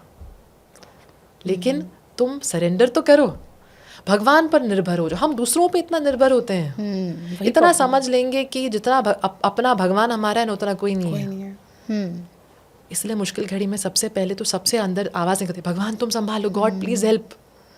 तो क्यों ना आज से आप उस कनेक्शन पे ध्यान दो, राइट, डिवाइन कनेक्शन को बढ़ाने के लिए काम करो, बिकॉज आप आए हैं इस चीज़ पर काम करने के लिए। और जितना भगवान पर निर्भर हो जाएंगे ना, उतना ही आप भगवान से वो पावर भी एक्सपीरियंस करेंगे, जुड़ाव से ना आप हर्षित रहेंगे, यू विल फील गुड। वही मोटिवेशन रहती है आपकी, वो ब्लिस आप एक्सपीरियंस करेंगे। और इसीलिए तो भगवान गीता में भी कहते हैं, योगक्षेमम वहाम्यहम्, मुझ पे निर्भर हो जाओगे तो तुम्हारी जो ज़रूरतें हैं ना वो मेरी जिम्मेदारी है। तो मैं क्यों डाउट करूं कि ये मेरा काम हो जाए वो हो जाए। भगवान पर निर्भर हूं तो भगवान संभाल लेंगे, रास्ता आगे वही दिखा देंगे। बस विश्वास रखो, सब कुछ आज मुझे पता चल जाए ज़रूरी नहीं है। Right, take one day at a time. जितना बुरा हुआ उससे डबल अच्छा होगा। राइट, बट आप थोड़ा सिचुएशन में अपनी ड्यूटी करो, धर्म के राह पर चलो। किसी ने आपके साथ बुरा किया, अब आप भी बुराई को एक्सेप्ट करें, ठीक है जाना तो मैं भी ये करूं। तो आप ये शॉर्टकट्स मत लीजिए। धर्म रक्षति रक्षित, आप धर्म निभाएंगे तो धर्म आपकी रक्षा करेगा। तो आप वर्ड्स अच्छे रखो, आप अपने एक्शंस को प्योर करो, आप नेगेटिविटी पर काम करते रहो निकालने के लिए। आप बेस्ट दो, आप परफेक्ट नहीं होने वाले, आप फिर भी मिस्टेक्स करेंगे। भगवान परफेक्शन नहीं देख रहे, भगवान आपकी एफर्ट देख रहे हैं। बस एफर्ट करते रहिए, सब अच्छा होगा और आज से तो बेस्ट होगा सबका। Beautiful, beautiful thought ma'am. It's been a beautiful conversation.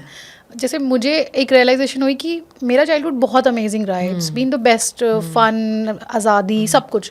But एक कोई चीज़ थी जो मुझे याद आ गई उस मेडिटेशन में, एंड वी नेवर न्यू, मतलब हमें पता नहीं होता कि कहाँ पे क्या स्टोर्ड है। So I loved it and it's kind of life changing for me as well.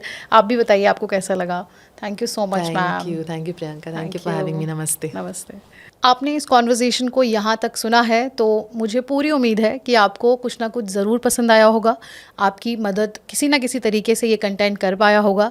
तो प्लीज़ चैनल को सब्सक्राइब करें अभी, वीडियो को लाइक करें, शेयर करें इन्हें उन लोगों के साथ जहां आपको लगता है कि ये कंटेंट उनकी भी हेल्प कर पाएगा। Please, it's a very big gift for all of us, it matters a lot. आपके लिए ये फ्री है, लेकिन हमारे लिए, हमारी टीम के लिए ये बहुत मैटर करता है। Thank you so much.